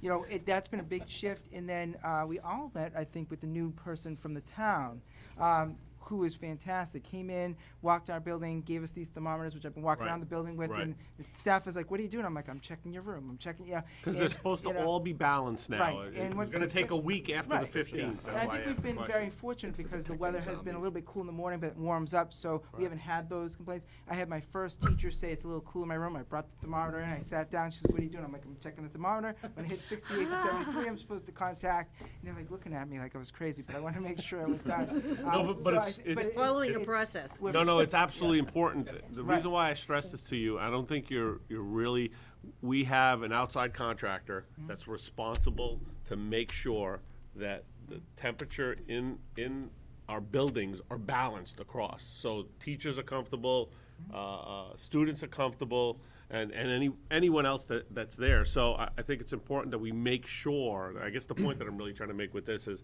make sure that we really communicate back to them and not wait 2 or 3 months and people complaining and teachers are not happy because it's cold or hot or whatever. It's just interesting to see if that process works.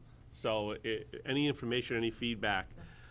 With that, I just remembered something for McCarthy when Al and I did our tour upstairs, where on the east side of the building where the windows are. The windows, that one hallway that's. Yeah, the hallway, right. The teachers there both had a concern that it's so hot. I mean, really, really hot. It's when the sun beats down on those Correct. in that hallway. Now, I spoke with a parent that's an expert in, I'll use the word glazing, but that's not what it is. He does windows, film windows, and he's a student. I think he goes to McCarthy. I'm really not sure, but I'm going to find out. I told him about the situation, and he started rattling off what he would do to the window. I'm going to introduce him to you, and then you can sit down with him, talk to him, and then maybe you can introduce it to Gary and see if we come. The guy is really smart when it comes. This is what he does for a living. I mean, he is like, he's won competitions in this type of stuff. So, be interesting, especially for that area, because I remember the teachers were really concerned. It's really hot up there. I mean, you can. Yeah, once the weather. Right. Once it gets hot, our second floor, Yep. some rooms in the afternoon, once the sun is Right. there, it's. They bake. Yeah, it's R- an easy right. bake oven. Yeah, well, no, it's really bad. It's beyond uncomfortable. No, it's beyond uncomfortable. They were really, when they were describing it to us, right, Al? I think you can remember, we were like, wow, this can't be a good work I used to environment. teach there. I can vouch that it's nothing new. It's been going on for about 30 years. But it's an interesting concept that the gentleman told me that you can literally bring the temperature down by at least 20 degrees from the heat level that it's at. Talk to him. So I will introduce you to him, because I just remembered when we were talking about that. So I think that's about it. Again, please, thank you for everything. Any information you can get back to us, especially from a maintenance standpoint, building standpoint, capital standpoint, I know you mentioned that some of the issues over at the high school. In our capital plan, I know we have it in there to get the bathrooms done this upcoming year coming up. I know Parker is in process. I know McCarthy is in process. We got South Road done. I think that went over really well. So the next in line is the high school, because that's a huge project. That high school is like $760,000.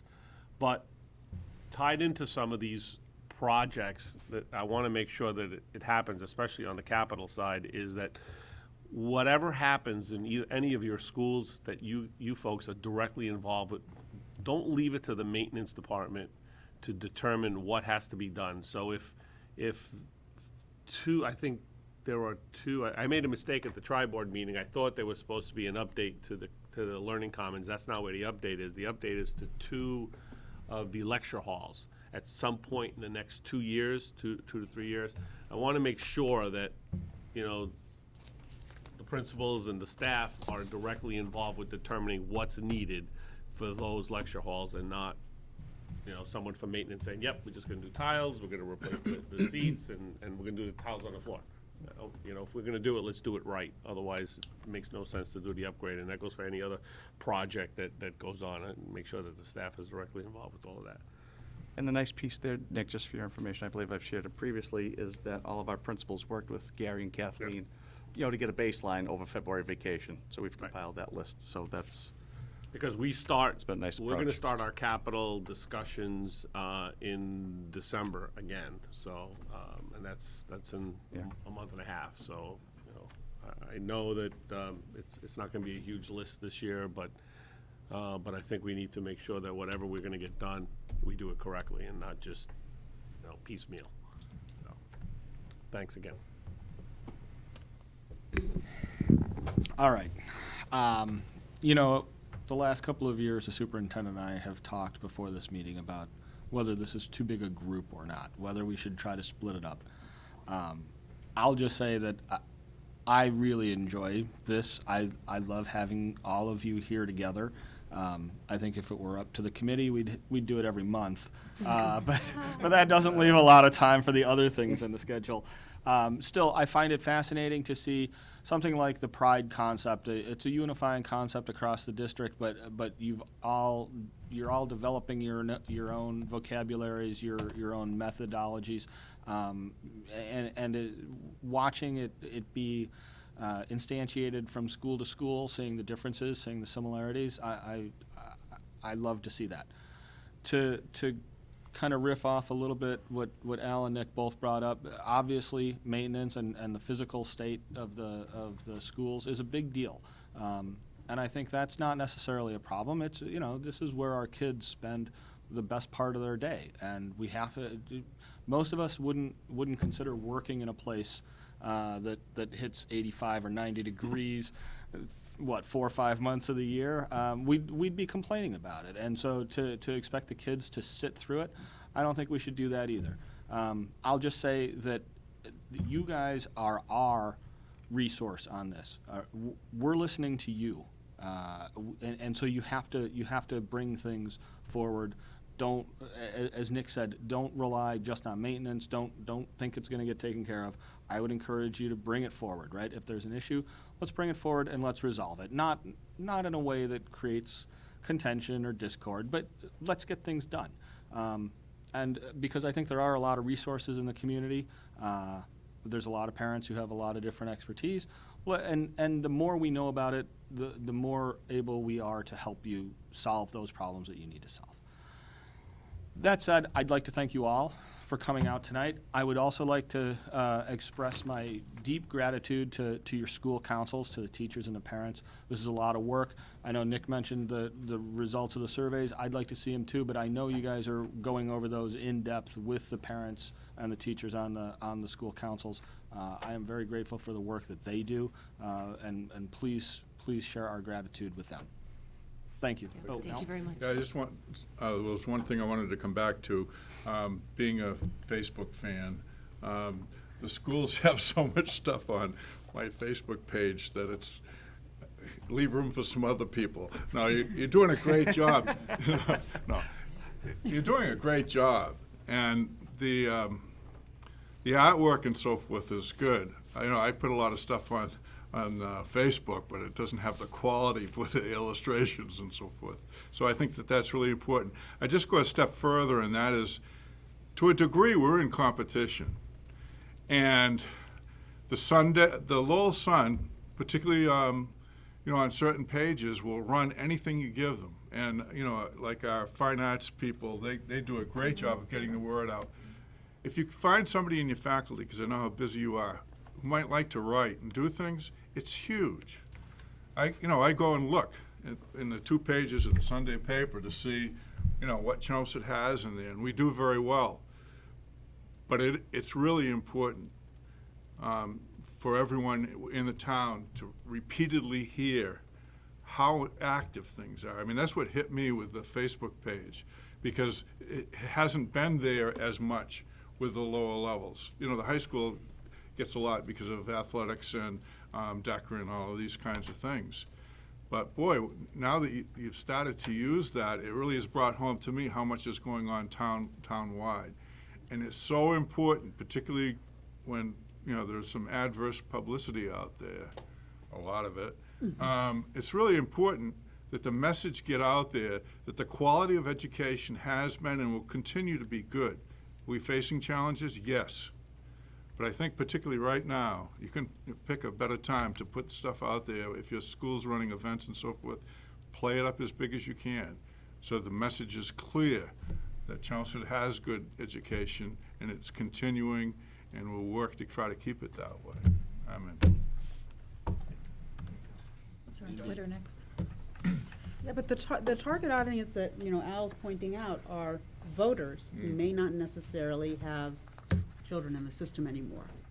And they make the decisions in our town. And it's a vast majority of the people in our town. So when you're thinking about Twitter or Facebook, a lot of them are not comfortable in that media. So Anne Marie has bylines on our local papers. Shoot her off the story. She can post it. Only 18.7% of the homes in Chelmsford have children in the schools. Only 18.7. So when people are voting, that's the number. No, am I wrong? It fluctuates. We've had this discussion before, and I don't want to do it again tonight. Thank you all very much for coming out. Thank you very much. Thank you. Thank you. Nice job. A while ago it was 17%, so. So they're growing.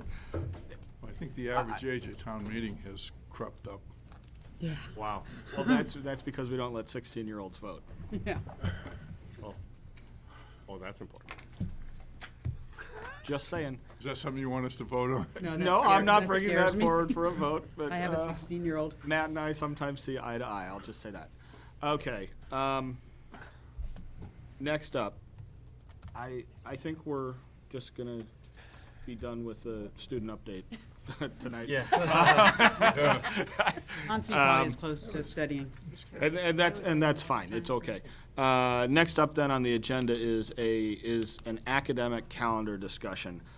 You have in your packets actually 2 different calendars. I want to do a little bit of a preview of this, and then I'll turn it loose for discussion. One is a copy of the 2014-2015 academic calendar. As you will recall, at the last meeting, we heard a presentation from a high school student, Ms. Alicia Mithil, and several others who were requesting that 2 of the days of the Hindu festival of Diwali be added to the calendar as an academic holiday. I have emailed you all a petition that Alicia left with me. I have it here if you want to see a hard copy of it. I think I shared it with that side. I'll move it over to here. There was also a question at the end of the discussion about what the actual days were. If you'll take a look at that, you will see that she lists the requested days as October 22nd and 23rd this year, November 10th and 11th next year, and October 29th and 30th in the fall of 2016. We had also requested input on this matter from the teachers union.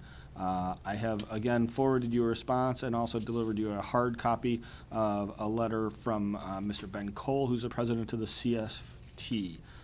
Ben is not able to be here tonight, so I will read the letter, which is not a particularly long one, into the record.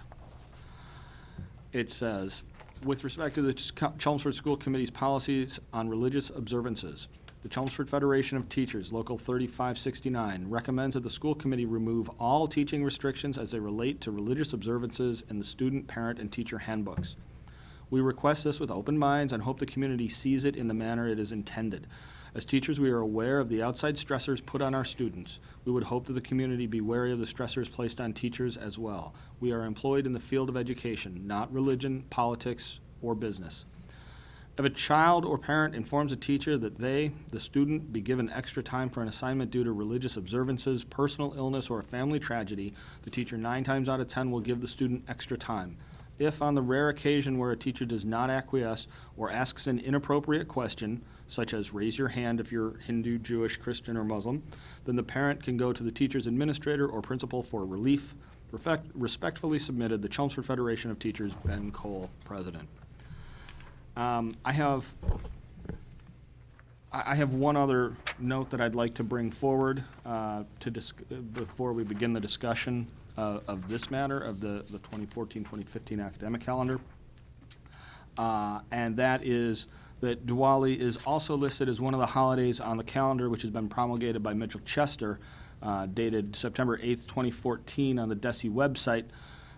In that posting, Mr. Chester also refers to Mass General Law on the matter of religious holidays. He writes, with respect to students, Mass General Laws, Chapter 151C, Section 2B, reads in relevant part as follows, and now I quote MGL, any student in an education or vocational training institution who is unable because of his religious beliefs to attend classes or to participate in any examination, study, or work requirement on a particular day shall be excused from any such examination or study or work requirement and shall be provided with an opportunity to make up such examination, study, or work requirement which he may have missed because of such absence on any particular day, provided, however, that the make-up examination or work shall not create an unreasonable burden upon such school. No fees of any kind shall be charged by the institution for making available to the said student such opportunity. No adverse or prejudicial effect shall result to any student because of his availing himself of the provisions of this section. Okay, with that all said, we have a request to add 2 days for Diwali as religious holidays. Those 2 days happen to be tomorrow and Thursday. Would anyone like to begin the conversation on modifying the 2014-2015 academic calendar? I'll take a shot at it. As I mentioned, I didn't have the opportunity to be here at the last meeting. But based upon past history, and I can recall back 5 years ago plus, I remember sitting through some meetings with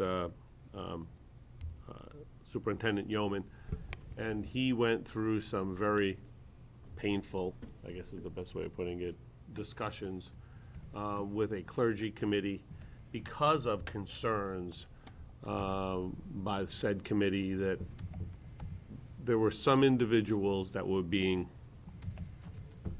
I'll use the word persecuted, but that's not the appropriate word. Singled out. Singled out, thank you. It's not as abrupt. So, my own personal belief, I really, understanding what Mr. Cole has to say, and I appreciate, the concern and problems he has, and he does state that teachers need to be separated from the fact of they're in the field of education and not religion, politics, and business. The reality is you are involved with it because it's part of our everyday. And to some individuals, many people in our community are secular. They, it doesn't bother them that much. But some of them are devout, religious. In many Catholicism, they're Jewish, they're Muslim, they're Hindu. You have to respect that, and we have to respect that diversity. And if individuals want to feel not being singled out because they have to either raise their hand or go to a teacher and feel uncomfortable, because that was the situation. I recall many discussions that some of the students felt not threatened, but they felt uncomfortable just discussing their religion and discussing that. And the last thing we want to do is have a child feel uncomfortable in a school environment. So my belief is that, in my opinion to this, and I will support this in a vote if we have a vote, is that we respect the request and we add those 2 days to the calendar. I know it causes an issue with the teachers from a standpoint of tests and scheduling, but we have to respect the individual's right to their religion. You just have to do that. To a point, we don't want to get into a situation where someone's going to have a holiday that's going to last a month. You know what I mean? We need to select the most, I'll use the word, sacred days within the calendar that are important to that. But I just think it's important that we continue to do that. Well, first of all, you asked a question about the 2014-2015 calendar, and it's too late to change that since it's like tomorrow or in a couple of days. But we can certainly maybe put out there to teachers to recognize that there may be students that would be celebrating this particular holiday, and if they are absent, to take it into consideration this year. Maybe we can get some feedback on that to see how that actually worked, if they're going to choose to actually take those 2 days off that they requested this year. As far as MGL, that basically says that that's what we do.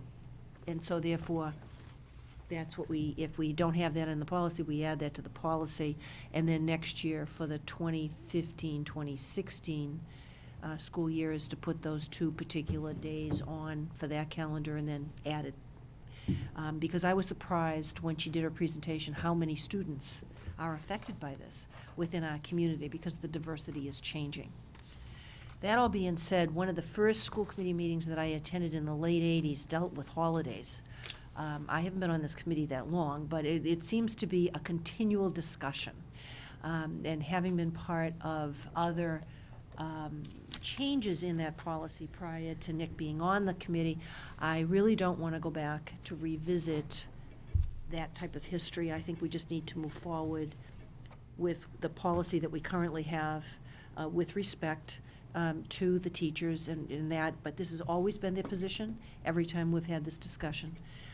So my suggestion with MGL and what is recommended is that we put it on our calendar for next year because there's no planning that can happen that fast with teachers for this year to recognize it, to change it that quickly. Even if we had done this 2 weeks ago, it's not fair to our staff to change it that fast. So I think in the next academic year, I think it's a balance between the request and between the staff and their planning. It appears that we would be following suit then whenever the state has a law. We follow suit, we abide by the law, so we really don't have much elasticity in adopting the union's position, although I have to say, someday, I believe this will be the position, because society is becoming more and more diverse. And as it becomes more and more diverse, every group will have a holiday they want or a religious festival that they would like to have a day off of school. And at some point, it's going to be overwhelming. Days. Right. Yeah, there are not enough days. So I think we're going to get to this position, the union's position, that if a letter is provided, we are respectful of that letter. And the union will have to show that they will absolutely not question. Without question, if that letter is provided, that's going to have to be the agreement, because otherwise you're saying, who's going to celebrate this holiday? Come on, So I think that's what it's going to come down to. At some point, it's going to be this. But I agree with Evelyn, if there's a law, we must abide. Al? Well, first of all, I think this is a major concession from the union in the sense that it doesn't say it, but it places a lot of responsibility on the teacher, particularly at certain times of the year, in terms of daily assignments as well as tests. There's the state, all the state guidelines as to what needs to be taught and when it will be tested and everything else. And then when you start taking all kinds of days out. I don't remember the scenario. If Jeff was, Kurt was still here. McCarthy, out of the beginning of the school year, maybe somebody in the administration can help me, lost through half days and one thing or another, a whole bunch of days. Yeah, I I mean, there were remember only that discussion. X number of, Yeah. I don't remember what the number was, but, and so, it's gonna be a problem. I agree with you that this is gonna happen. I just missed why we can't do it. Just Evelyn's or Mike Yeah, but cited- what was the language? I didn't hear it say we couldn't do it. Right, yes, didn't you cite Mass General laws and then what Evelyn's Yeah, response but was? I didn't hear anything that There's a said we law. couldn't do it. No, I would agree with Al. I think our current policy goes beyond what the law requires at this point, right? That instead of, the law, to me, kind of carves out a safe harbor for anybody who self-identifies and says, I need a break here. And the law says you must respect that. What we've done as a Stretch, with all due respect, Yeah. it's a stretch to say, we need a break here. Okay, some people are devout in their religion. It's not a All right, break. I'm mean, sorry they're if celebrating. if that was unclear. They're asking for relief, okay? And the law says they must be granted the relief. Right. What our policy goes beyond that in marking off certain days which no homework and no testing will be done, not just for students who self-identify as one religion or another, but for all students in the district. And the reason that's been done is because there have been issues in the past Right. with some students not feeling like they got the relief that they sought under MGL. No, relief isn't that's not- the word that I would use. I think that the word should be respect. The argument to support the policy takes any kind of stigmatism out as far as a staff member making a mistake to single out a particular student of a particular religion to make them feel as if they're insignificant or they've done something wrong, mostly in the lower levels. I mean, by the time you get to the high school, there's a little bit more self-esteem. It's a little different, but it's built in there. And we're not alone in how we have this policy. I mean, you have dates in other communities that do exactly the same thing on a calendar, and there's a lot more of them. Sporting events as well. It's not just this. Well, I don't know about just- sporting events, but No, the it's religious sporting piece events as because well. of how, They just what they don't have within the community. I mean, Brookline and other places like that have a lot more where even the staff doesn't go on those particular days because there's so many of them of that particular religion that practices it that they had so many substitutes come in. It wasn't worth for them to have any school. I don't think we're going to get to that particular position. I don't know how many staff members also take certain holy days off because we've never asked that particular question, but I'm sure that some do, whether or not it's a personal day or whatever it is, but we do have staff members also, and they're not required to come to work, but we don't tell them, I'm sorry, but you can't get paid for that. So I think that when we have students, that we're asking them to, be able to have that exception. Now, the committee can do what they want. I'm not going to support changing the policy, having experienced so much adversity in the past and discussion. So I think that the current policy that we have, we can keep. We might want to open it up in the future to see if there's further discussion, because we now have another group that has requested it. When we had one of the meetings with the, I think it's like an ecumenical council in the town, there were other religions that were there, and they made comments, and we invited them to come back to discuss, well, what days do you have, so that, is there a coordination, is there something that you really need? And we never got any feedback or anything back from them to have further discussion. So, I think that if we're gonna change a policy, again, like I said the last time we had a meeting, we move forward and put it out there and have a separate workshop and invite the stakeholders and have a roundtable discussion on where we should go and why. But for this year, Yeah, I think I don't want to. I understand what you're saying about the policy, but I think the question before us is, are we going to change the calendar to reflect the inclusion of Diwali under the current policy that we have, which does in fact go beyond what the state law requires. Right? I thought. Are we gonna set Diwali apart as a day when no tests and no homework is given to any of the students in the district tomorrow and Thursday? It's too short a notice to staff to be able to do that. I don't think However, it's fair.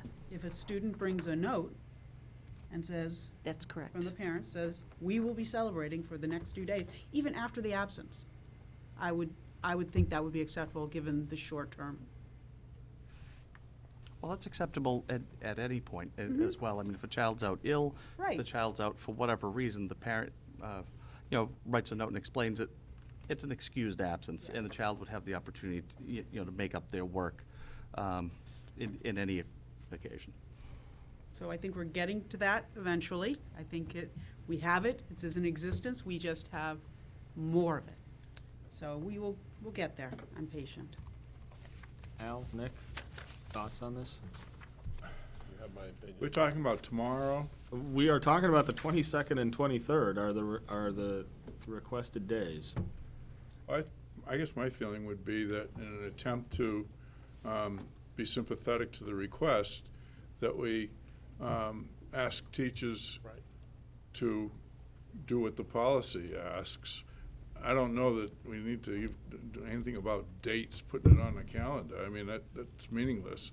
I think we should ask them to be sympathetic and to try to do it. I think also that if somebody makes a mistake, we have to be a little bit more flexible, because coming out the night before, somebody's not going to get the word. But I think in general we can make a serious effort to be sympathetic. Al, I'll say one thing that, and this is, and 99, I think, Ben says it best, but 99% of the teachers are going to do what's right. The problem is what we heard, and I recall this very clear, to the point that I'll be honest with you, if I was the parent and I got that verbal comment back to my child from that teacher, I'd want that teacher's head on a platter. I'm serious. It wasn't an honest mistake, Al. I'm just giving you information. I'm from just 5 talking years about ago. tomorrow and the next Right. day. No, I understand, but and I think your example is best. I think what we should do is make it, make the staff aware that it is a religious holiday in the Hindu faith, and we respectfully request that they, adhere to the request by anyone of the Hindu faith that needs to have some relief in either homework, tests, or whatever. And I think it just works best that way. And then going forward, my own opinion is we put it in our calendar for next year. All right, would you be willing to send out an email to the staff tonight or tomorrow morning, just to, again, recognizing that it's hard to communicate on short notice, but that we can at least try to do that? Sure. I can send that out. I've already written that down. I don't know in terms of going forward that we're ready to vote, but I don't think we should, like Nick's saying, he's ready to say that we put it on the calendar for next year. I like Evelyn's idea of, perhaps inviting people to discuss this. I like that. But in my mind, I can't see anything any more liberal than what the union has proposed. They're saying that we're not going to discriminate against anyone when they come forward. And in terms of being embarrassed, kids get embarrassed if bringing an absence note if they had something that's embarrassing, if they had a rash. And the teacher says, well, is your rash better? I mean, some... You know what? I Seriously. get embarrassed when people say No, that but to me. I think this is parallel there. Yeah. There are medical situations and other reasons for being out of school. I had to go to court. Right. I'm sorry you had to go to court. I mean, there are a whole bunch of things, and you can't prevent everyone, when you're dealing with hundreds of people, from making a mistake. They're going to make mistakes. But I think that this is, I can't imagine a more liberal policy, All right. personally. Can I put you on a spot in order to give some direction? to the parents and teachers and students. Would you like to try to make a motion that summarizes what we're recommending? We'll might have to amend this. Okay, the Chelmsford School Committee recommends that the superintendent send out a notice as soon as possible to our staff, recognizing that the dates of October 22nd and 23rd are holy days for the Hindu religion, and that they respect those students not having homework or tests through a note. Is that how you want to have that? Or just students who request. Yeah, teachers Okay. will make accommodations Make accommodations, right? Because that. for makeup of tests and homework. We can't expect if they're going to a production or something that they will have another set of that production, you know. Just as further discussion. Can Well, you all wanna right. s- I is think that the that's motion you that's a want? pretty good motion. Is there a second for that? Sure, I'll second. Okay. Okay, now we can talk. Discussion. Yeah. Just if I could add to that as well, I'll be happy to send that this evening. But also too, to remind staff that, to treat this holiday as we would any other religious observance by any other student. Absolutely. Our town is so diverse now and increasingly more diverse, which is great for our student body. But there are folks out there celebrating religions that, for folks who have not come to this board. And so it would be a reminder for them to treat these students tomorrow, and I will give them specifically the dates at your request tomorrow as recognition, but to remind them of their responsibility, because that is their responsibility going forward. Just as an added bit of information, I'm almost 100% sure that Catherine Chamberlain was in this discussion. And I think part of that discussion, and the reason why we went with no homework and no assignments during the holiday periods, is that it was presented to us at the time by the teachers union that it would be easier on the teachers to do it once than to do it twice. In other words, I'm gonna give tests and assignments now, and then do it again later on at some kind of accommodated date. So if I'm almost positive, Catherine, because she was involved, because Dawn had brought her in to get her input on this. Dr. Tiano, I think you might have some extensive notes on this. You might want to look back and just check it through. I'm just trying to remember No, history. it's important to remember you know, the history. Just because, had all otherwise kinds we're of going to rehash discussions. all of this again. Yeah, There was a long discussion. I think this is probably not the end of the discussion overall, but I think we can provide some guidance for the next couple of days. All right, any other discussion on the motion? All in favor of the motion? Aye. Nay? Okay, 5-0. All right, so that's our recommendation. I would like to particularly thank Alicia Mithal for bringing this forward to us. I'd also like to thank Ben Cole and the CFT for consulting with us, for bringing forth their thoughts. I very much appreciate their being part of the discussion.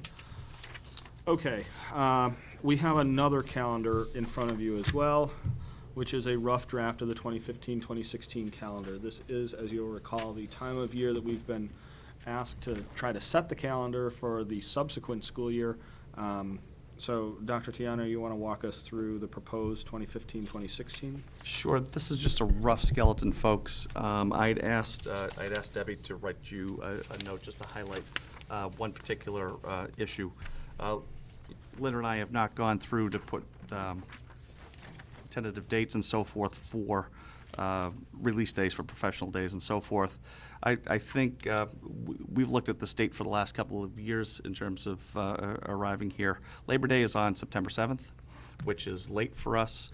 If we were to start traditionally the day after Labor Day with the staff day reporting and then the students coming on that Wednesday, that would push the last staff day out to June 30th, which is late by anybody's calendar. Last day possible. And so with that, I remind you contractually, and this is for you folks to think about, and I believe we're going to have this on the next agenda item. Contractually, with the teachers' union, we can schedule school, the school committee is to, consult with the teachers' union, which they've been great year after year. Catherine was great to work with, and Ben as well has been quite responsive. That we could begin school no earlier than September 1st and terminate it no later than June 30th.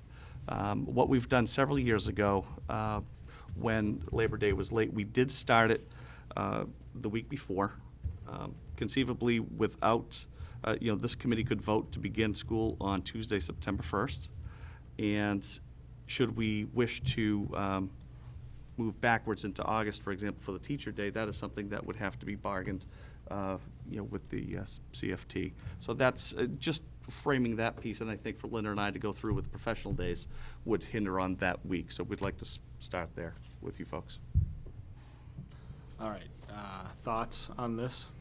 I mean, the argument is always people center vacations around that week. That's the classic argument. I personally like that little transition, a few days in school, a long weekend off, then back to the grindstone. But I don't have a beach house or whatever that I go to every Labor Day and have for generations. So, that's the argument. We all know it. Yeah, I would say that I've heard from a number of people that as their kids age into the high school, August becomes less and less a time for vacations and more a time of you've got two-a-days or you've got something going on, and maybe you can get away for the weekend, but that's it.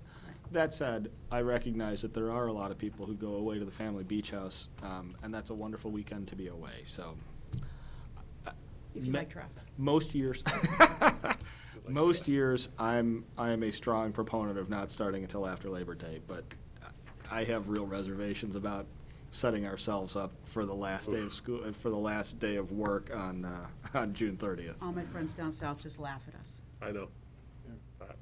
They're out of What if we did a school. long weekend with the 4th, 5th, 6th, and 7th, though? If we took that Friday off too? Yeah, so if we had the teachers come in on the 1st, and then students come in on the 2nd and 3rd. Just a thought. It is awfully late. Yeah. I think that we've always tried to get it when it's this late, to try to start the earlier week. Right. We can, because we did have that in the contract. Mm-hmm. And didn't you have days for teachers in August this past year also? Have a new teacher. We did for new teacher orientation, and that can happen in August. And this is something, at your request, we could engage the union in terms of discussions if you were. You can ask them if they'd like to teach until June 30th. Or, to begin in August in terms of even August 30th, August 31st. Yeah. To start Yeah, to give if a day. they had their orientation day on on that Monday, on the 31st, we might still take that Friday off. Yeah, as Alan suggested. And give them some options. At least it's a discussion that we can have. I would like to see it earlier than later, simply because June 30th, if we end up with all the snow days and everything, Oh, it's yeah. really tight. And then Then if we have to start, then we it- start looking at it. It's Saturdays, there's a whole lot of things in order to. April vacation, February Yeah. vacation, weekend. This It's is too just, close. it becomes a nightmare. And just remember that the 6 snow days are built into this date. I mean, that's the last Yeah, possible date. but- However, and through the state as well, we're not allowed to have students, go past June 30th as well.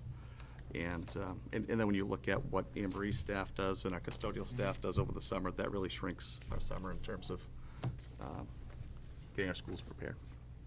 Also, if we were to go that late, we start to get more and more students that we have to release to go to work, Yeah. among other things. All right. Can't- So is there a general sense that we want to, that we need to Previous be week. back that week, and that the superintendent should inquire with the CFT about the possibility of them having their orientation day on the 31st of August? I think that makes sense. And that when we reconsider this, do we want to say we're going to take the 4th off that Friday and make it a long weekend now? Do we want to wait and see what the what the teachers had to Let's wait say and about the see. Yeah, let's wait and 31st? see. I'd rather Let's have wait their and see. input. I mean, let's Yeah. not. Okay. They're also, a lot of them are members of the community and have children in our system. Right. And some even have beach houses. That's right. Uh, Those are the ones I like. I will make one note, or one request, that you mark the 10th and 11th of November as Diwali. 11th is Veterans Day, so Yep. that would be off Anyway. anyway. Right. Okay. But, I mean, you've got, you had Rosh Hashanah. It's in the Yom 14th and Kippur, 15th. Yom Kippur is marked this 23rd this and the year, even 15th. though it's a Saturday. Right. And I know that implicates the Friday, but yeah, still. If when you folks vote the final, Right. we'll be happy to recognize that. Okay. Any other thoughts on next year's calendar? You just confused me. What are you talking about, the weekend? Rosh I w- Hashanah is a no, Monday I'm and sorry. Tuesday. I was pointing out that we're still marking the religious holidays, whether or not they fall on a weekend.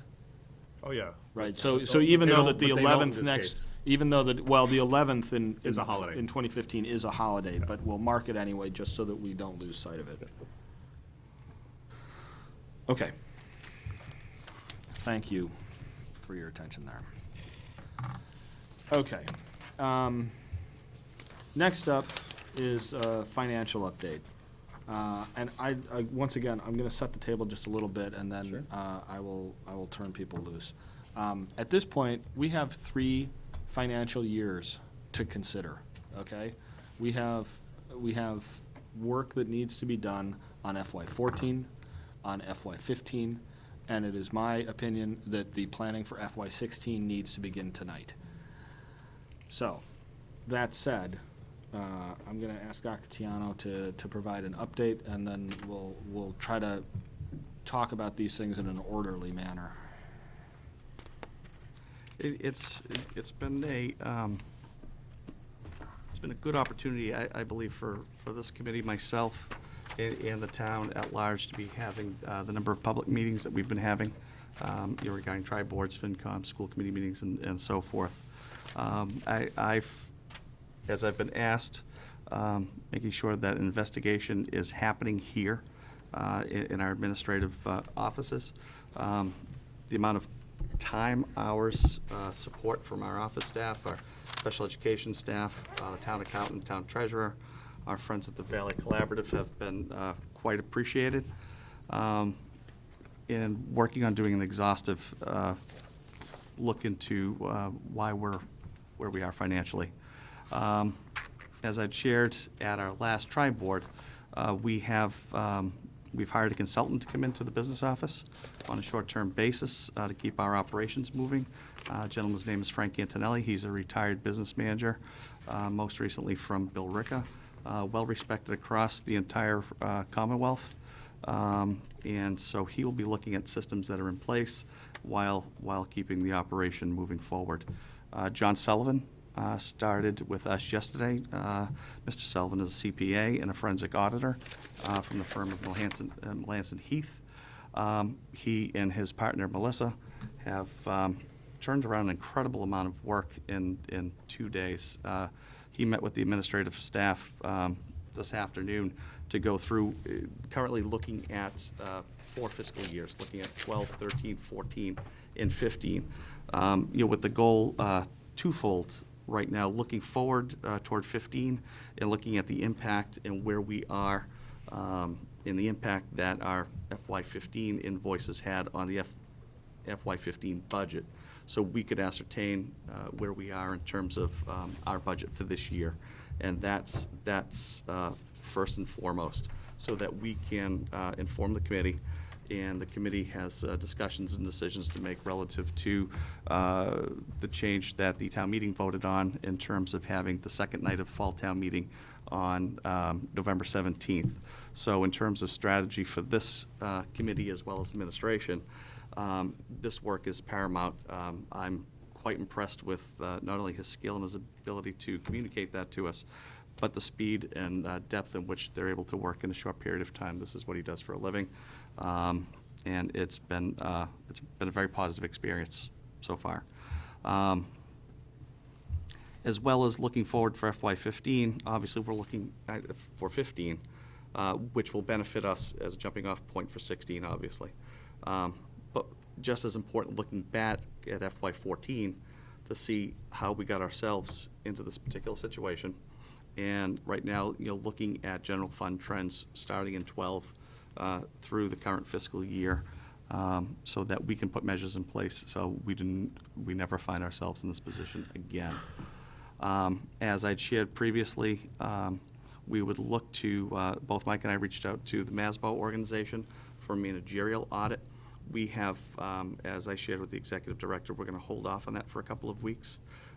You can't have 3 different people in here doing work and so forth. And I think what we'll get is a good baseline from our consultant, Mr. Antonelli, as well as our forensic auditor, not only the financial piece, but a good handle on the flow of information.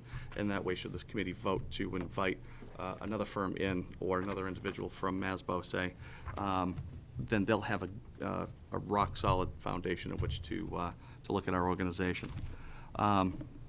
That being said, just in the last few days since we've addressed this matter, I believe we've moved forward in a very positive manner in terms of looking at our internal operations and be able to provide information, for this particular committee. As we've discussed, what our future cuts look like, and so forth. I believe right now we're in a bit of a holding pattern in terms of knowing exactly where we are financially.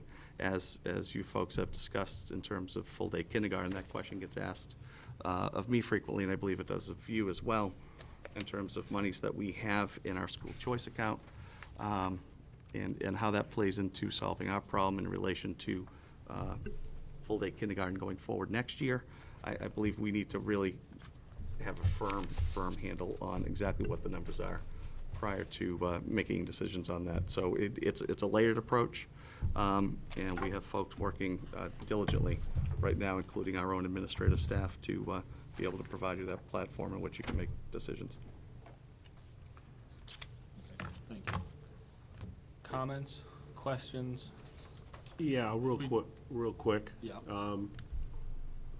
Based upon what Dr. Tiano just stated, one of the things that I would like to get is, and I think it's all online, so the FY15 budget is online, and then we've made accommodations to that budget based upon some changes that we had to make. Are those changes in that budget, or have you given us any more? Again, I apologize, I wasn't here last week. Was there any documentation that was given out, one of these pieces of paper, that tells us, okay, our budget was 50 million, but now it's been adjusted to X, so, okay. No. Well, that's one of the things that I'd like to see, because I want to see where the numbers all lay out. Sure. So we're looking at this year, Right. going out. I can't even think about 16 right now, but 16 we're still going to have to think about, relatively quickly. So I think that's one thing. The other thing that we really need to think about, and I hate to be the bearer of bad news here, but we have to have our own internal contingency plan.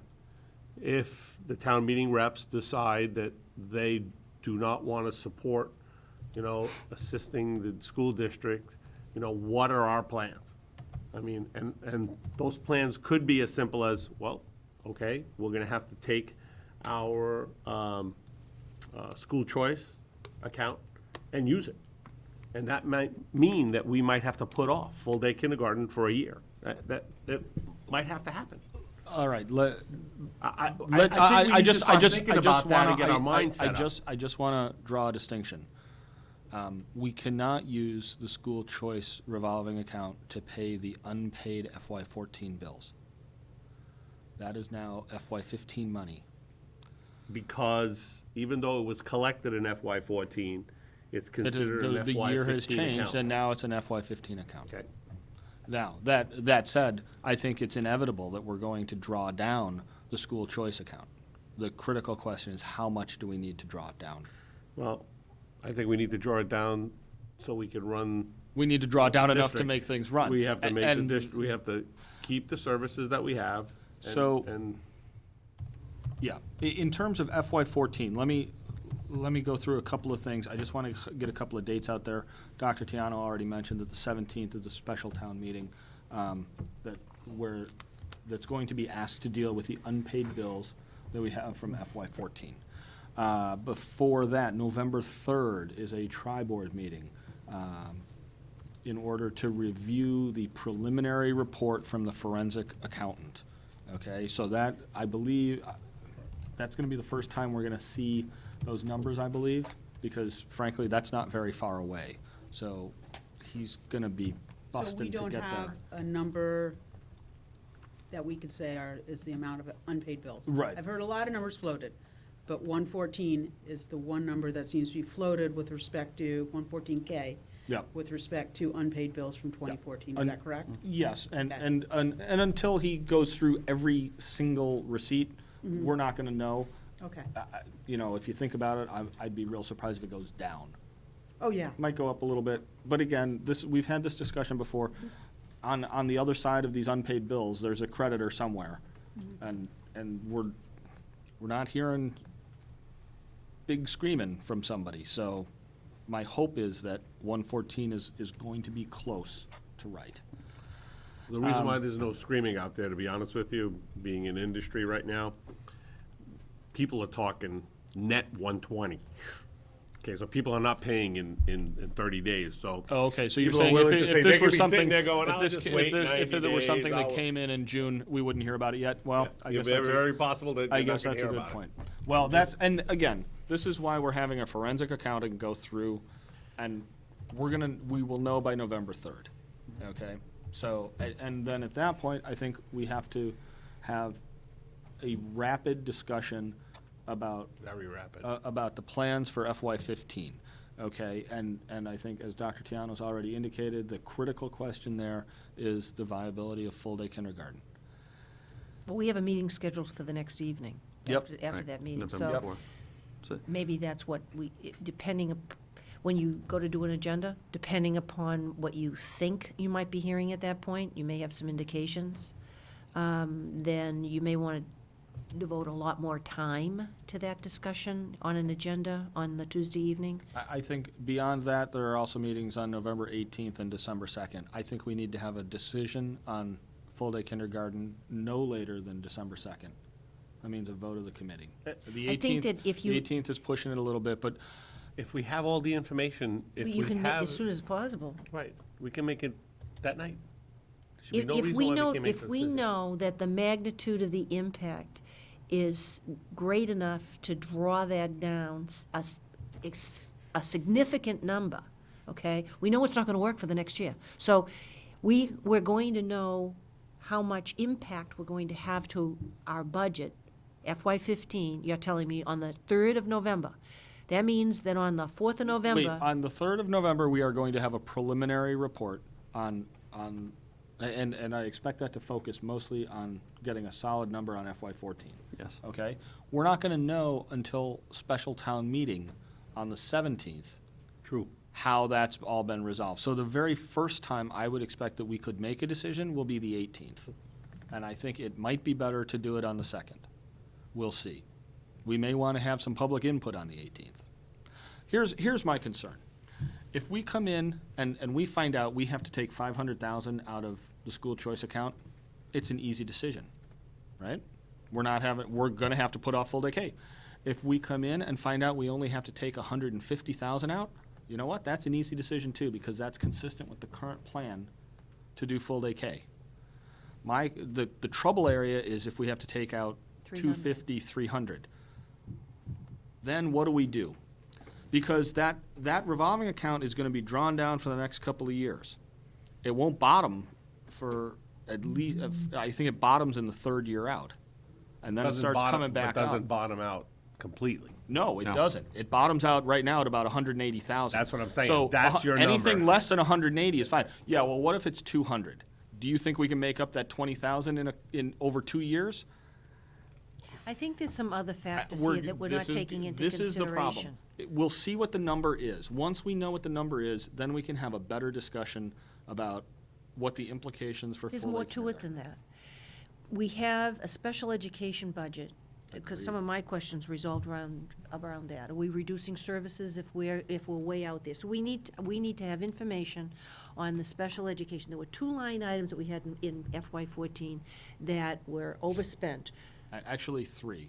Great. Well, we had And substitutes and we had sped. Substitutes, special education, and Food and services. food services. Well, but the big piece is sped because it's fairly unpredictable. So, and so is substitutes to a certain extent. So we need an evaluation or an understanding of what the impact is going to be currently on this budget to make sure that we're not having the same problem that we had last year.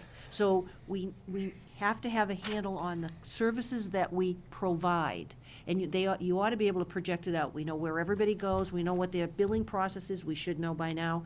And we know what the IEP state, we know the whole thing to find out whether or not there's any increases coming from any of those out-of-district placements, any kind of unprojected, unanticipated. That will determine what happens this year, but it's also going to determine what's going to happen in 16. I think. So if we have a tremendous impact or a tremendous increase, and again, we don't know if anybody's going to move in. Right, that's the question. You know, you could say, that's the number, we know, we have all the information, let's get the number, and then a family moves in.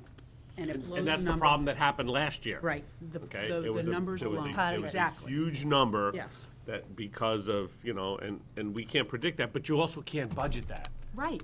I mean, you can't budget an extra $200,000 in But anticipation. that's the information that the vast majority of the people in this town don't understand. Right. I never thought about it. Yeah. Yep.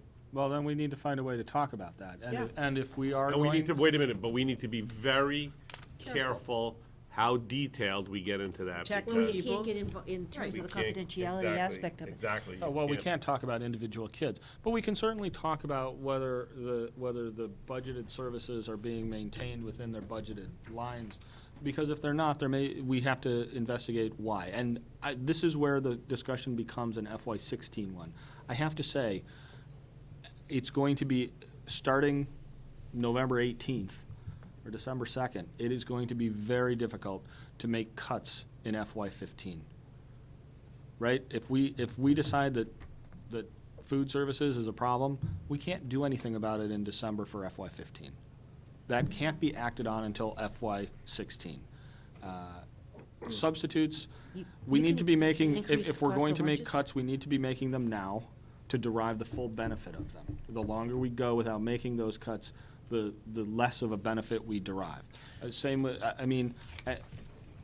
realistically, are we gonna change classroom setups in the middle of a school year? I can't really support that, short of a really terrible, terrible set of circumstances.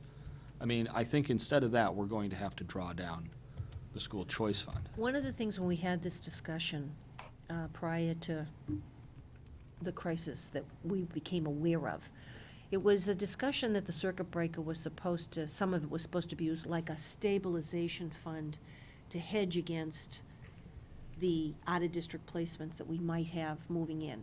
But yet we've spent it all because of the budget. So we need to take a different look maybe at how we're spending that revolving account and how that's the service, not that the services are provided, but why is it that we spent it all when we should be keeping some of it back for unexplained expenses? I've been quoting you on that one. In regards to? The circuit breaker. I think you brought up the idea that, that money is provided to this district for the kids this year.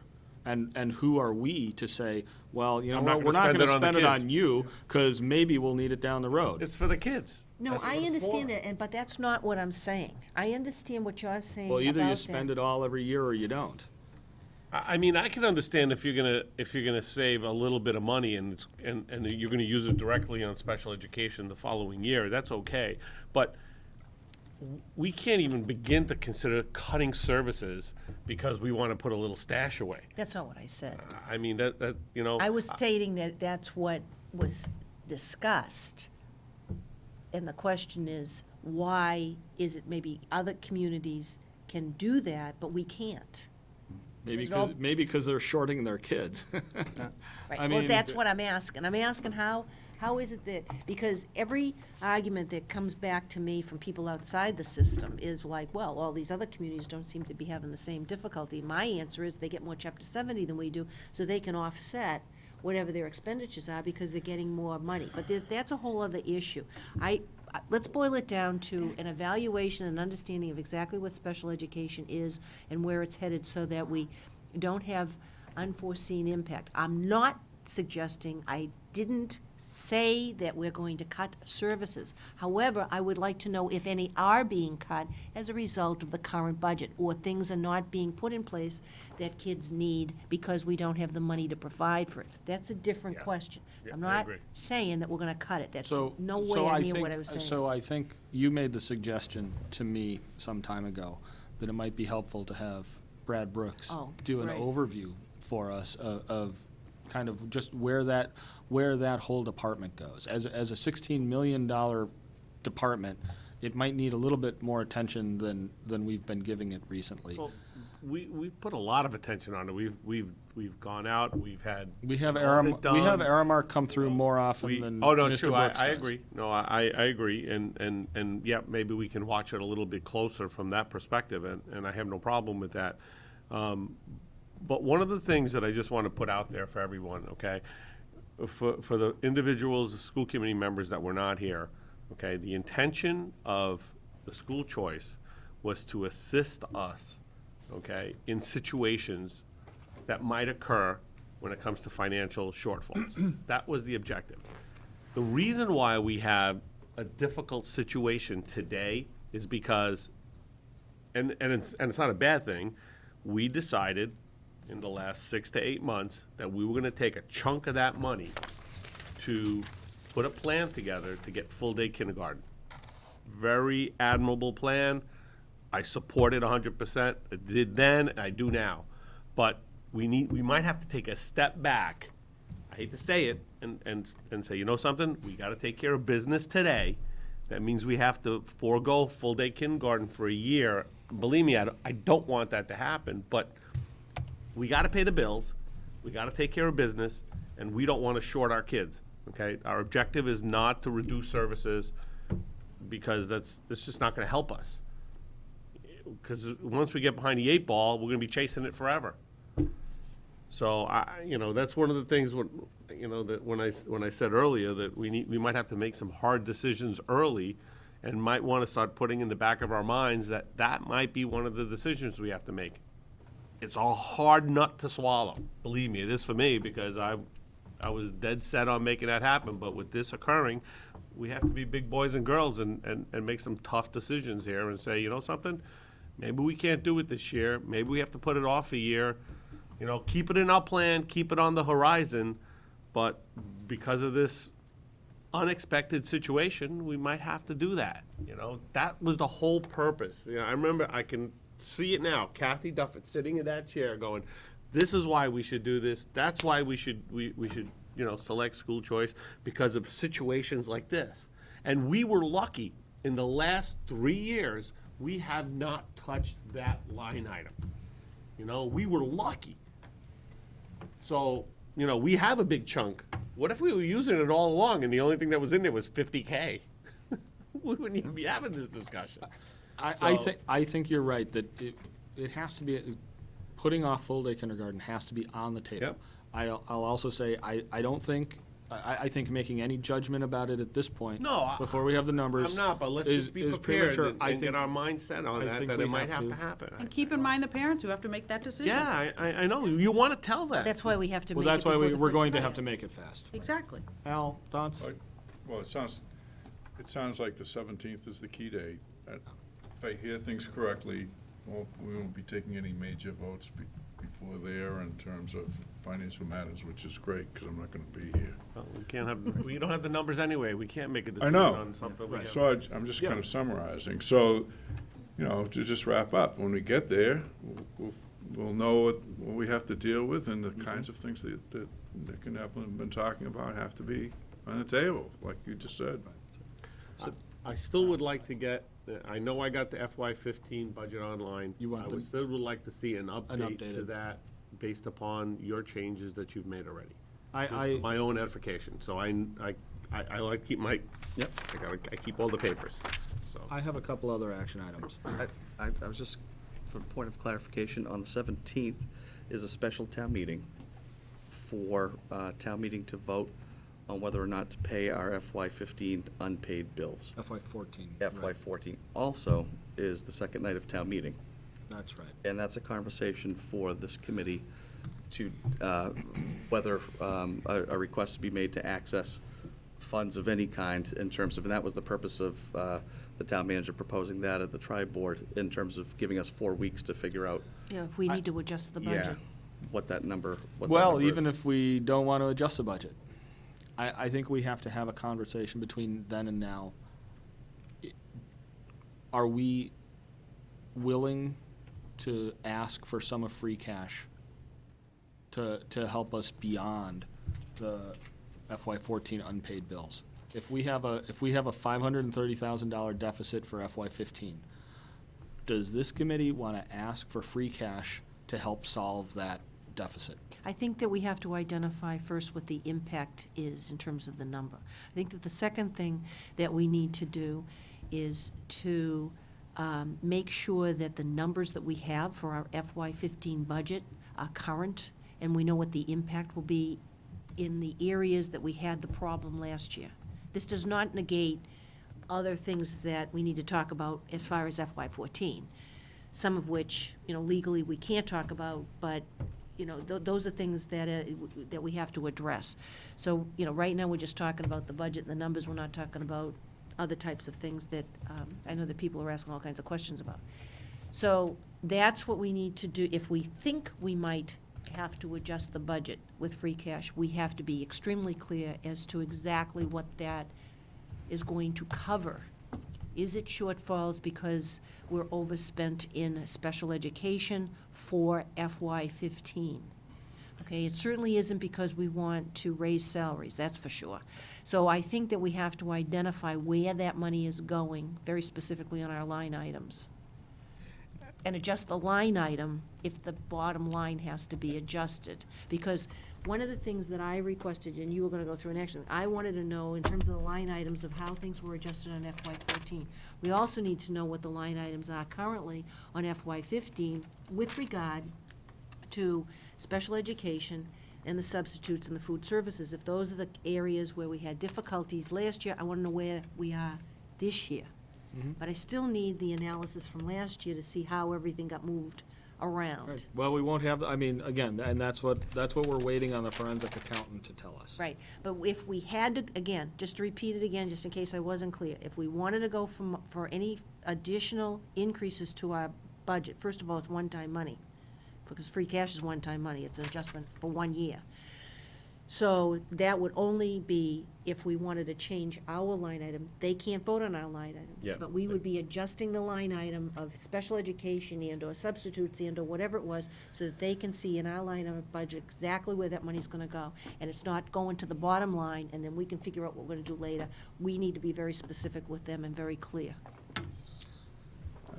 I think that at least early in this whole process, that we may have literally said that it's our problem and we'll try to solve it within our budget. If it turned out, and looking at the way the money's going, we're gonna have to do devastating cuts, I'd ask for anything, to avoid that. Well, yeah, but we need to know what that, we can't go into town meeting and say, give me $1 million. Oh, I know. Because they're gonna say, for what? Oh, I know, that's why Have Evelyn. some detail, so. Evelyn's but- talking about. But can we go into town meeting and say, give us, I'm gonna use 114 again, plus the amount necessary to rehire? Right, that's the other piece. We're talking about two separate meetings there. I think the Right, special right. town meeting The is. special town meeting is for that one specific thing. It's just, It's unpaid it's just for those Unpaid bills. bills. I have to say, I think it's pretty easy to sit here and say, that's not gonna go over very well. Which thing? To ask for more free cash than the unpaid bills. But I think we might have to screw our courage to the sticking point and go ask for it, because I feel like our reluctance to ask in the past is part of what created this problem. Okay, the one thing that I want to say, and I'm sorry, Mike, I don't mean to interrupt, is Barbara made a specific point just now in about rehiring positions, okay? The concern I have is, we're not even there yet. Right. Not Oh, even no, close. I agree with you. The reason why I asked Dr. Tiano to get me the update is because then I'm gonna go in and take the little bit of information that I have here and plug in where the minuses are, okay, and see how much more there's gonna have to go. Right. Okay, But now, I just wanna, one thing, back in September, okay, we sat here through a meeting and we were discussing this special education overrun because of, let's say, a specific situation. What I wrote here is that was a one-time, there was a reason that it's a one-time hit. Okay, there's a reason for it. And if someone wants to discuss it with me, I will discuss it in an executive session with them because I know what the situation was. So I'm not sure if it was or it wasn't, we need to talk about it. That's why I want to get this information so we can really examine it, because if it is a one-time hit, then it only happened once and it's not going to happen again for whatever reason. Right. So I just, The reason I mention that, though, there's an obvious interest in that in the community.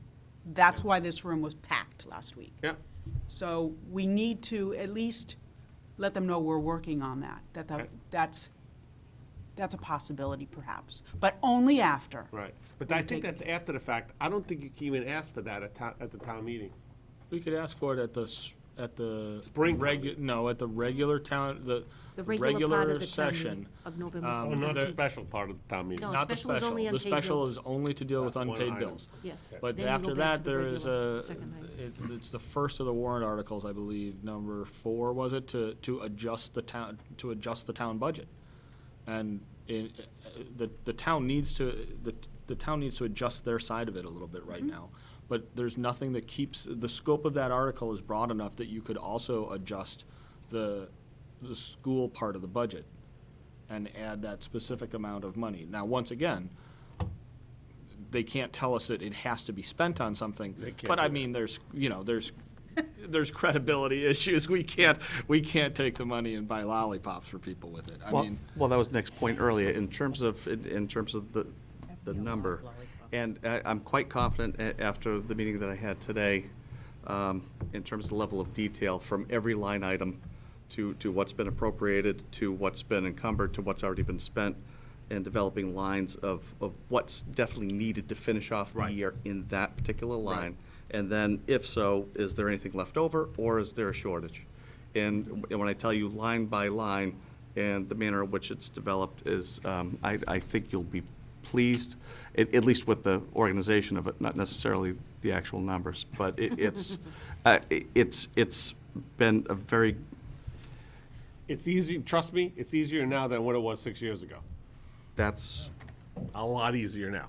Because 6 years ago, there was no line. The budget number was this in that line. It was just a big bucket. Pour the stuff in, shake it. That's what's left. and I guess my point is too, as this discussion, as Mike and I talked about this topic, it's framing potential discussions that you're going to have, or we're going to have collectively, and looking at those dates, for November 3rd, for getting information, and we'll be, hopefully be able to provide this body with some information prior to a public session, but at that particular time, and then for November 17th, I think is a telling date for us. But I believe the November 4th meeting, once we have that open meeting, the strategy here in terms of decisions to go forward, whether that's, we use school choice, or we don't, or a part of it, do you feel comfortable asking for money while you are unwilling to spend your own type thing? I mean, there's a lot of discussions that's going to come up. That's going to come And up. it should. Oh, I'm not saying it shouldn't, but it was still framing. Again, I'm ready going to to keep ask it. you all to try to keep the 11th open as much as you can.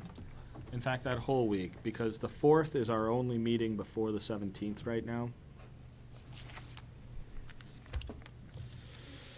The 11th of November. I know it's Veterans Day, but it's a Tuesday, And I've and said so it it's, before, I don't have a life. so- it's the, I have a life. That's I my know you dad's do, birthday. but- well, if you can't? For an evening He'll be meeting? 94. Yeah, what time? What about morning meetings? I'm not here that day at all. How about that week? Are there other days that week? I have to check my schedule, but right now, there's a big doubt on number 11. Okay, fair enough. I think, You can go that Monday. I think we're gonna have to think about having a meeting sometime that week. Tell me where and when. Okay. I'll be Well- back that day, so that day and afterwards, I can meet anytime. Okay. Okay, so that marks off the 10th, too. So, yeah, we'll look at the, yeah. I have a couple of action items before we depart this topic. One of the things I think we really need to know, it's going to be a critical part of moving forward in the FY15 budget. So we need to know it by the 18th, I think. We need to know the capacities of the revolving accounts for FY15. We touched on this briefly. Part of the money that the original plan was to take out of revolving accounts got denied. Right. Some of that is Still there. it's all still there. Some of it's available. And the question is, how much can we take out? Because school choice is not the only revolving account we have. It's the only unrestricted one. But there's still the restrictions, the existing restrictions. That's why I still say we sit need there. to know what the capacities So you are. can't- We have to have some idea of what we can lawfully take out of all of those accounts. I suspect that, at least at this juncture, that's something that Mr. Antonelli, I get the name correctly, Yes. is gonna probably examine. So what we need to do is look at, already from discussed those that today. accounts, this is what we're starting July 1 with, and this is what we anticipate on June 30th of FY15, what's gonna be there after we take what we need, or what we What we anticipate to take. can. Well, what we need, okay, to make our budget work. The revolving accounts all, as you well know, have a specific purpose. Right. So you only can charge certain bills against certain revolving accounts. And I think part of the difficulty was that we had bills being charged against revolving accounts that couldn't be paid because it didn't meet the criteria. So we need to know what we can do with what. And the question is, does the consultant tell us that? And is there a difference of opinion with the town accountant? Because that's where the denial came in. And I'm not clear on all of the reasons, I don't but- think, I think that the town accountant's denial was limited and specific. She had a well-supported reason for denying those particular funds. That doesn't mean that we can't do a better job of drawing down some of the funds than we had in the past. No, I'm and not we have disagreeing with to- you. I just want to make sure that we. Yes, and I think that's a good It is explained point. very clearly to us as a committee. Someone explains, even though I think we all have a handle on it, but there are a lot of people that may not have a handle on exactly how many revolving accounts we have, all the names. I mean, I was on WCAP a week ago because they didn't understand what revolving accounts were and how many we have, when the statement was, well, we drew them all down. Well, that included school choice. That included all these other different accounts. So we need to have an itemization of what they are. We already have a clue as to how much is in there, but we need to know how much it is if we're Beginning? drawing it down now. Ending. Beginning, But ending. we also So need gotta to know have- what we can charge against it. And if there are Yes, and that's- subcategories that you can That's charge why it's against the it. beginning and that's- ending number. That's Yeah, what, but and that, you're right, it's going to take the consultant's I do have one- expertise to do that, and it should be checked. I do have one specific question, and I could be mistaken in this. This happened before I was away for a week and a half. So there was a discussion about charging some of past transportation Right. against one of the accounts. And it was denied. But going forward, the impression that I got is we were going to, whatever transportation we were going to charge on a monthly basis, so Yes. we don't put ourselves in a situation where we only charge at the end. Right. Is that happening? Yes. Okay, good. Just want to make sure that was happening, because I just remembered that, and I want to make sure that it's something that we're not missing. So in addition to having an action item for the consultant to start working on the revolving account capacities, when you think about FY16, I think the three areas that need the kind of immediate and sharp scrutiny are the three areas that we had overruns last year. That's substitutes, food services, and SPED. I think SPED is obviously a major project. It's a big one. And it's gonna take a little bit of time to get up to speed. It's big. Food services, I think also, one of the things that needs to be done is to understand exactly how the money was spent last year, and then mark it up against what's being spent this year, and make sure that we're on track. We have to, while we overran in food services, we also, at the end of the year numbers that were reported showed a dramatic increase. We lost over $150,000 in FY13. We lost 40,000 or a little bit less in FY14. So and again, we need to make sure that those numbers are right, that we understand how they happened. If that trend is in place, I'm gonna feel more secure about food services. But that's gonna take a little bit of digging. I think the place we can make an immediate impact is with substitutes. We need to, because I think it'll be faster to see how much money was actually spent there versus what was budgeted. I think we can look at several years' worth of trends fairly rapidly. And I think we can involve our HR department in getting a breakdown and understanding where these substitute costs are coming from. It's not just that. that. Means, it might require some cultural change within well, I the think, organization. again, we don't have the data that supports it. We need a cultural change. Once we have data that supports that thesis, it's much easier to drive a cultural change than to just say we need a cultural change. No, I think we should look at breakdowns by school, because that'll also give us a breakdown by grade level. And I think we should have some histograms that describe the number of days out. There'll be so many people who had 0 sick days. There'll be so many people who took 10 sick days. There'll be so many people who took 60 sick days. And how many are on Fridays and Mondays? Yes, we can look at temporal coincidences like that as well. We also need to understand, did we have an unusual number of maternity leaves last year that somehow inflated the number? Again, if it's something like that, we can expect a regression to the mean. If the number of maternity leaves has been constant over the last 4 or 5 years, then that's really not where the problem lies. Right. And we've actually been wading through a lot of that data already for the last month or so. We'll be able to One have of the that. other pieces that was mentioned at one of our meetings in recent history was the retirement. So we need this year, which it may be unexpected, to see what would be the maximum number that we might be expected in terms of retirement benefits at the end of the year. And as I had stated, when we had excessive numbers, the town picked it up, But among other things. Just like charter schools, when that came in, and that's prior to our current town manager. Yeah, but they picked it up. based on contract, they don't have to notify us until. No, I know that, but you have, December.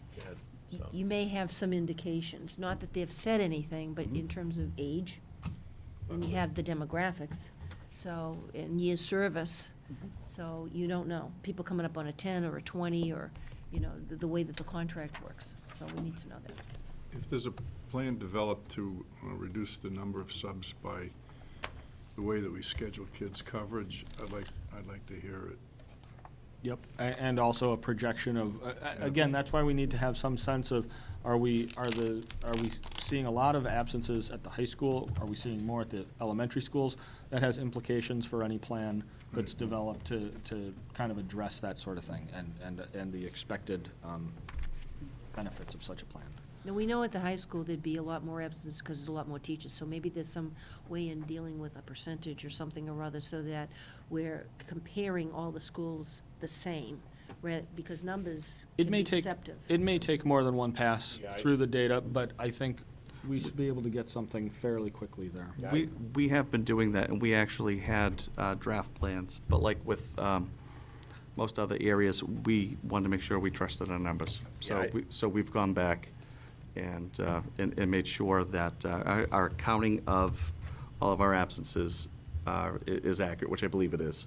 And then in terms of anticipated savings with particular measures, as we've been working with principals, again, ready to implement probably 2 weeks ago, that we held off for a week or two, and that's given us time to go back through and make sure, nothing would be imposed without talking to principals and getting their input.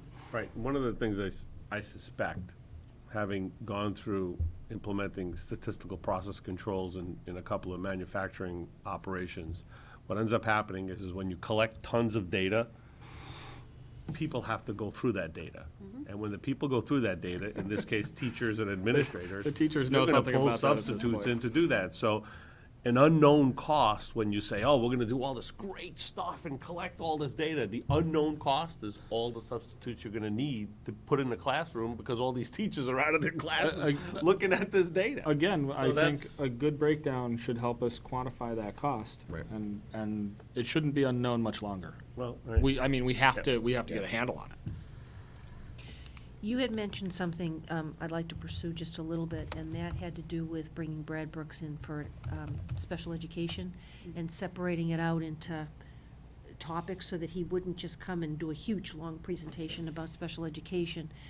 We had a division meeting with him, and it was like SPED 101, which he'd excellent presentation, and other suggestions and things. And maybe because of what he had done then, if you want, I could work with him and figure out how we could break it down into different sections, and then we can discuss maybe how we would like to have other information on special education and how it works. How long was that presentation? Maybe it's easier just to do it all at once. No, it's an hour and a half Yeah, or it was- more. it It was- was it 2 was- it hours. was It was long. considerable. You don't want to do that. You want to break it down because there are sections, there's headings that you can break it down into. And then you could ask questions about that particular aspect of it. We could get more of an in-depth understanding of exactly how that department works here in Chelmsford. Well, I think long-term, that's gonna have to be Sure. something Yeah, that. I'm not saying and what's tomorrow. right. Yeah, and I think part of the substitute issue also needs to play into is the special education substitutes, because if you really look at, I just did a quick calculation, I'm just remembering numbers based upon the amount of kids we have and everything. We have a fairly large number of kids that are on an IEP. Okay, and when kids are on an IEP, there is a lot of collaboration that goes on between teachers and specialists and coordinators. And during those times, I suspect that principals are bringing in substitutes to assist the teachers because they're out of the classroom. I speculate. I'm not saying it's the case, Dr. But see, if Piano. we No, have him- I'm not trying to make, my point is there may be two categories of substitution. You have substitutes for the standard everyday stuff, and then there may be substitutes that are needed for special ed. That may be in the special ed number. I don't know. I just No, we'll be throw able that to- out there as something. No, we'll be able to clarify. I mean, just in terms of, I think what you're alluding to is on days when there are SST and special education meetings. Right. We do bring in a teacher Right. or a substitute because we need to have a regular ed teacher at every one of those meetings, which, Right. you should. So each school would have one day, Tuesday at center, where that sub goes through and releases the teacher for the meeting. Right, but we piece. I remember the last numbers that I saw, we have like 770 kids with IEPs. Right, but not all of them are tied to I know, aides or- I'm not saying, okay. so I don't know what that Yeah. is. I Well, don't that's know why. the magnitude. Right, but that's why if we have if we have Brad Brooks come in, then you can ask him all those questions. And also, are those substitutes charged to the general substitute line, or is it a sub-line, or is it charged to special education? Just like the breakdown in transportation. Sure. We have regular ed transportation, we have special ed transportation. So I think there are a number of line items that we have, and we're collectively putting them all together into one. But we need to know what the impact is and what the trend has been on special education, and we don't need to have it versus regular, but because that seems to be the line item that is kind of running rampant a little bit, I think that we need to have a better handle on exactly what it means and how it's defined. Okay. A lot of members of our community don't understand what it is either, and I think that it would be beneficial for the people that listen to our meetings, that if they don't understand it, they will have a better handle on it by the time he's finished.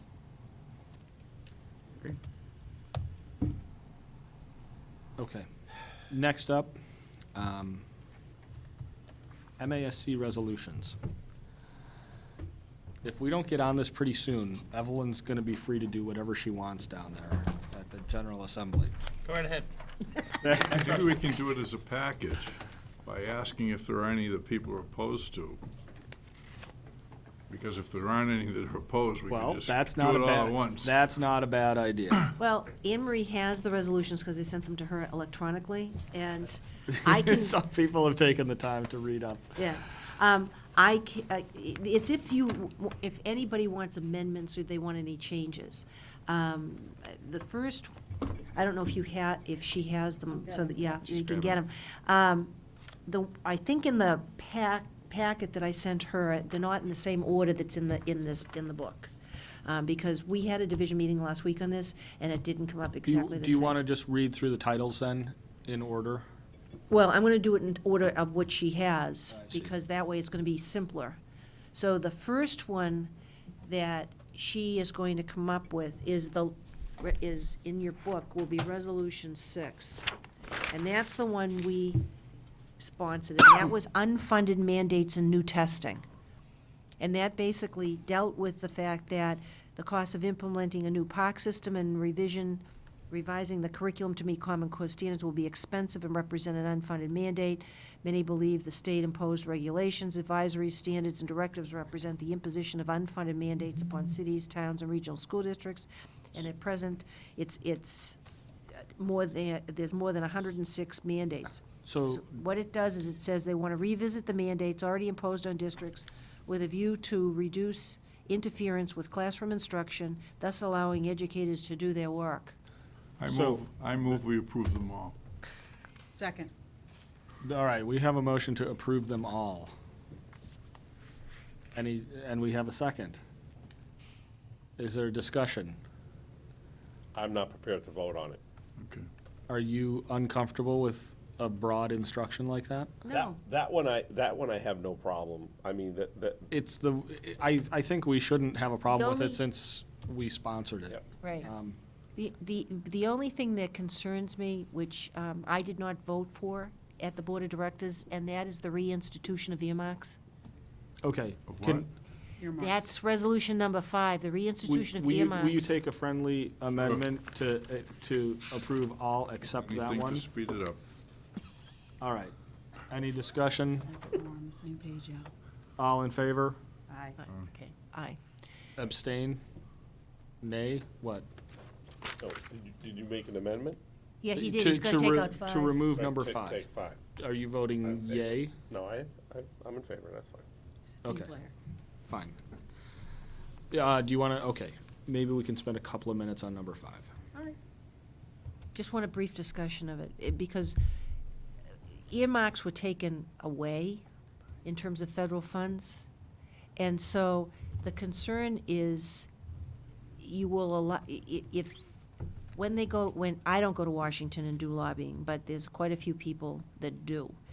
And it may not come back to schools. This is something that they're doing that would be municipalities. I'm not necessarily in favor of a lot of earmarking, because what it does is it just increases or inflates the federal budget. And I think we're at a big enough deficit. Maybe I'm incorrect, but that's where I'm at. So I don't know how people feel about earmarks. Personally, I agree with you. I'm in a big deficit.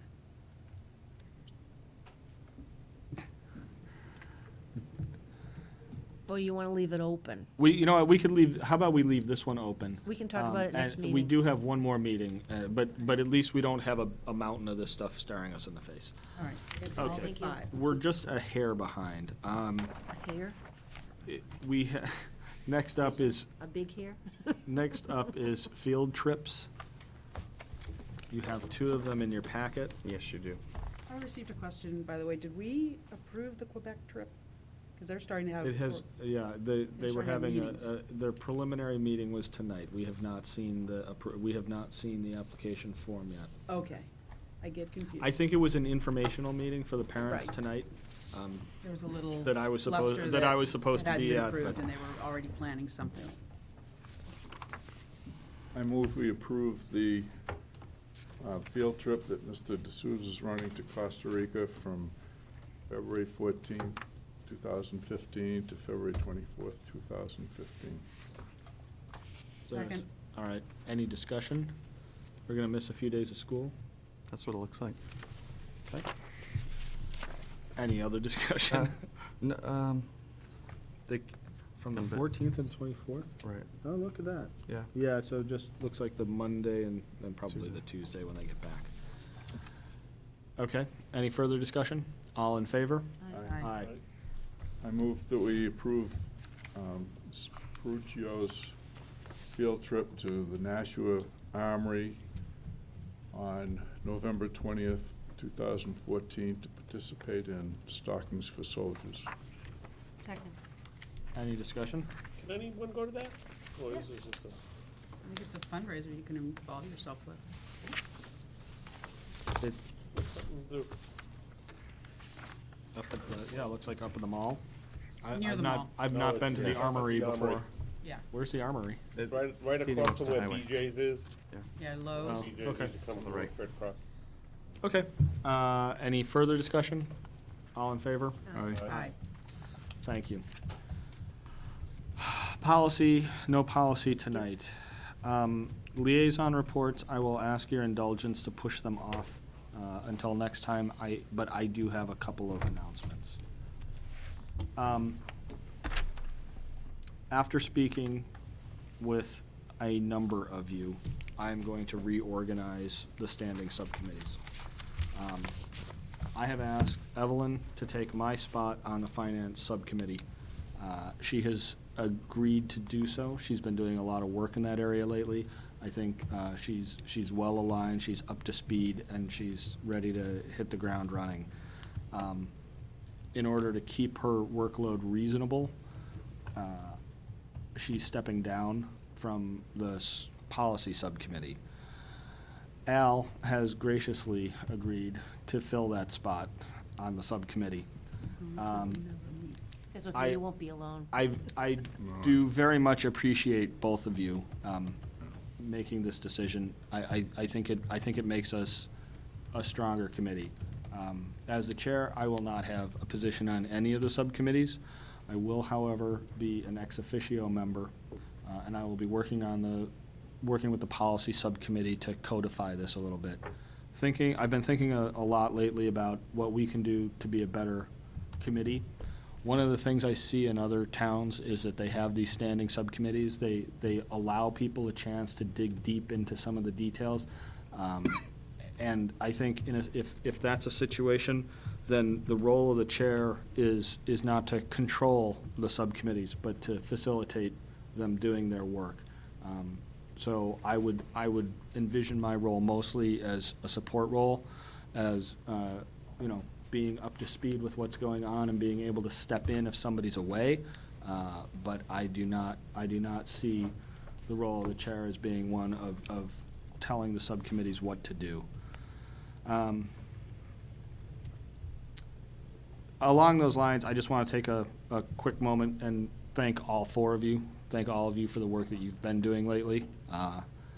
This is a tough time, and I hope you're getting some support.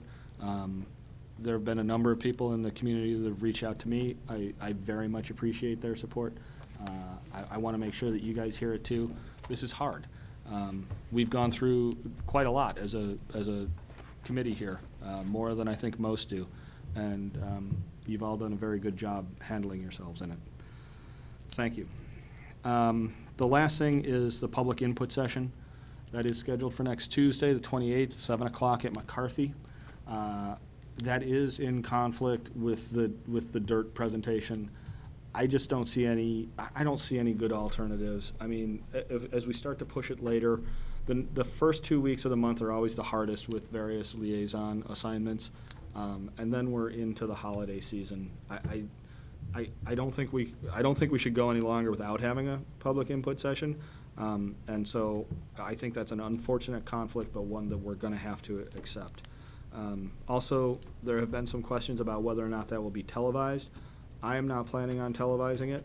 I think this committee, long before I got here, made the wise decision that the public input sessions should not be televised. It allows a certain freedom. Discourse. And discourse, but it also protects against some foreseeable difficulties that might arise at such a forum. And I think it was a good idea when they were originally developed, these public input sessions, not to televise them, and I see no reason to change that now. Okay, action items. The mulch situation. We got an email, I believe, from the superintendent last week, was it? Yes. Giving basically a brief overview. Do we have any further questions about where we stand with that, or can we mark that off the list? Okay. Legal review of the staff social media policy. I believe that was 63-1503 tonight, whatever it was. Yes, Yeah. that was It's done, it came through. 640702 to add the 6th grade, needed to come back through, that has been done. The maintenance subcommittee has a meeting on December 3rd, is that right? That's the next one? Okay. I think I'd like, until we get a calendar up, I think I'm gonna try to keep the subcommittee meetings in the Yes, action that- items, just so that Yeah, they're that's fine. they're Do that. fresh. It just works better that way. Right. There was a request for an agenda item for athletic fees.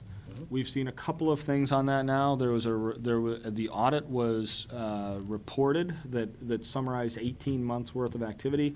You also got a spreadsheet detailing the funds raised and I believe expended for the fall season. Maybe it was just raised? I think it was raised. Okay. And there is a report, I've seen it. There is a report of raised and expended. Can we make that report available at the public forum? Because I know people will be there. Oh, yeah. I think we should, I think it should be probably posted. go on the Post website. it. So Okay. I think Put it on the the business manager's things to website. do there would be to post that. Yeah, I think it should just go on the business manager's website and have that posted, because I've had a few folks approach me in Yep. regards to that, and I said we were gonna post it, so I think we should just do that. Okay, so, and we'll see where it goes from there, but, And if, but that's you know, we that's can close to discuss being it done. at the forum. We can at the discuss it open at- forum, and right. that's People will be fine. there to discuss it. Review of the pods conditions. That is assigned right now to Kathleen Canavan. We're gonna have an update from her the next time she's with us. Right. The finance subcommittee to review retroactive charges, and I think that's a broader charge now, just to look at, I think what it was a request to get a proper accounting of the FY14 numbers. Well, that's, Right, that's so- just being done. Yeah. Right, so I'm gonna once you guys get a date set up that works for you, I'm just gonna transfer that into the next subcommittee It doesn't- meeting. It makes no sense Right, to even have a report to occur. subcommittee meeting until we have information. Right, okay, Evelyn to provide MASC resolutions for the next meeting, that is largely done, all but number 5. I was to follow up with Ms. Mitchell, sorry, for the precise dates of Diwali, that's been done. Another question about the line item transfers in August, looking for the difference between the original and final budgets. That's, Process? I think it's in process. A list of camps. Sports camps? Saw that as well somewhere. provided Was that that to on the folks. same? Yes. Oh, yeah, yes, that's right. I think it was in the same email, okay. Okay, handbook for warrant signing. After speaking with Darlene, I did send out an email with a few suggestions. Our All of which- consultant has also. All had- of which I've been doing. Yeah, no. Look, we need to codify it a little bit. One of the things that I'm becoming very aware of is that as a committee, we do very little training of new members.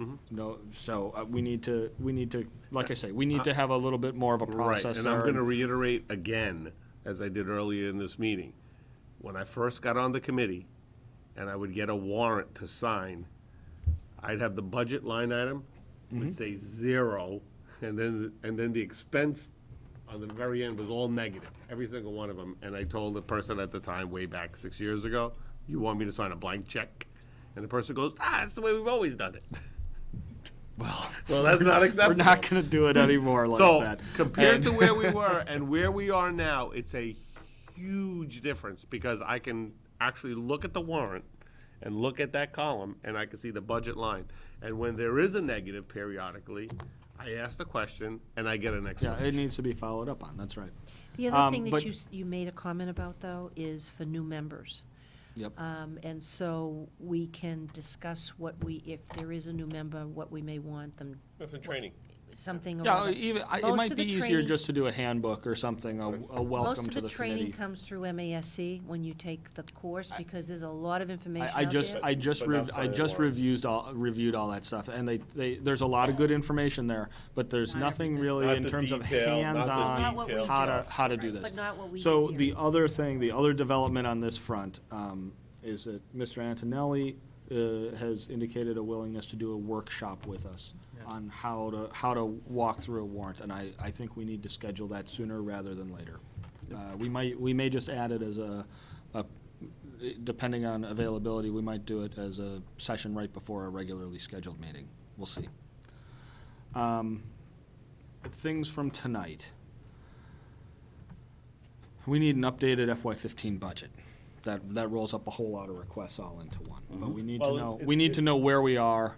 Even without getting any more information, what we had, 50 million, what's been subtracted out to this point, okay? And then we can actually sit down and anticipate, based upon already information that exists out there, where we were over, and then we can make some minor just roughing it out on the back of a napkin, we can get close. And I mean close, within We'll be able to provide you close, I believe, soon, okay. given our meeting this week, our meeting today. Mm-hmm. All right. Couple last ones, and then I'll let you go. We need to know the capacity of the revolving funds for this year. What can we reasonably expect to lawfully withdraw from those funds? We need to check retirement trends, and have some sense of what the maximum hit might be this year. I think that's going to be important, and we need a report on the substitute usage over the last few years, looking at things like breakdowns by school, breakdown by day, breakdown by class, whether it's a single day or maternity leave, things like that. And we'll go from there. And that's what I have. Anybody else got stuff? I just And have more one- stuff? One quick thing. I just wanted to, we got very lucky this year. We had an exchange student from Spain, and I can tell you, we had a blast. It was so, for anyone that's out there that's still listening, it's 10:15. I'm sure there's a lot of people just up, they want to listen to us, but it was such a wonderful experience. It Even really Angie's was. asleep. The young lady that was with us, Martha, was just absolutely wonderful, down to earth, great kid, nice family. It was just really, really nice. We spent 2 weeks with her, and she was the best kid. We were prepared to keep her and send one of our other kids back to Spain. I mean, it was. I think they would have noticed. She wanted to stay. She was just a great kid. I just wanted to thank everybody. I'm glad my daughter talked us into it. It was just a great experience, and there's a good probability we'll do it again next year. So, but I just wanted to share that. It was just a good group of kids, because it wasn't just her. We met some of the other kids as well, and they were just really, really nice kids. So I just wanted to put that out there. That's great. All right. Are there any questions from the press tonight?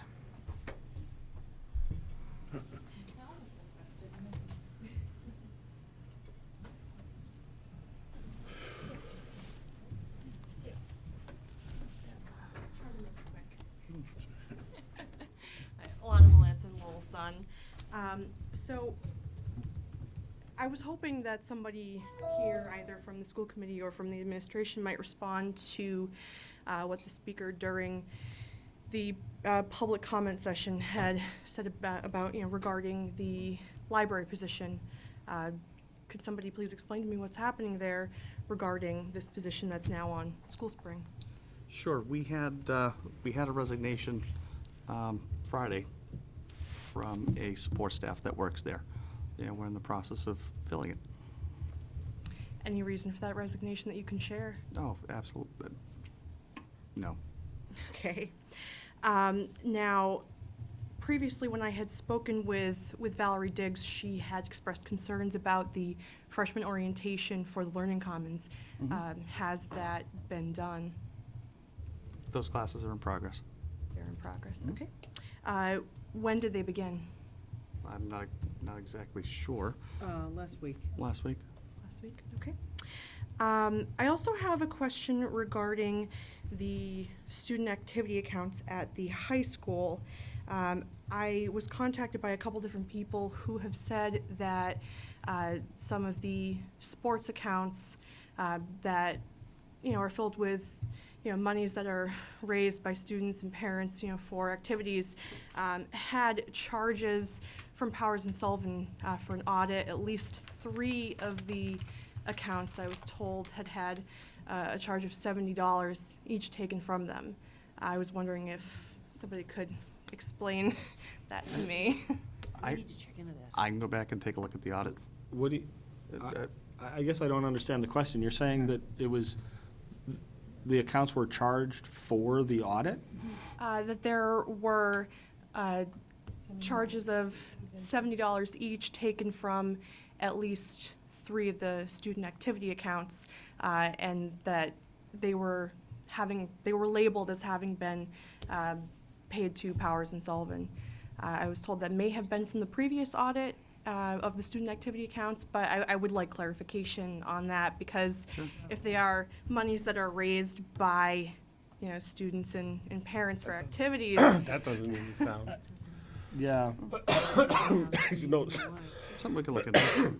I don't. Yeah, It makes no sense, because those activity accounts, as I recall, are only signed, you only sign them I off would, based on. I would say I'll take it as an action item for the committee, because I think there's some curiosity here. If you need an update before that, I'd say reach out to the superintendent directly. Okay, all right, thank you, that's all. Thanks, Alana. Thanks, Alana. Okay, well, the time being 10:21, I would Like the old entertain a motion to adjourn. Move to adjourn. Second. Any discussion? We have to? Thank you. All in favor? Aye. We are adjourned. Our next scheduled meeting is our public input session next Tuesday, October 28th, 7 o'clock at McCarthy. Thank you very much.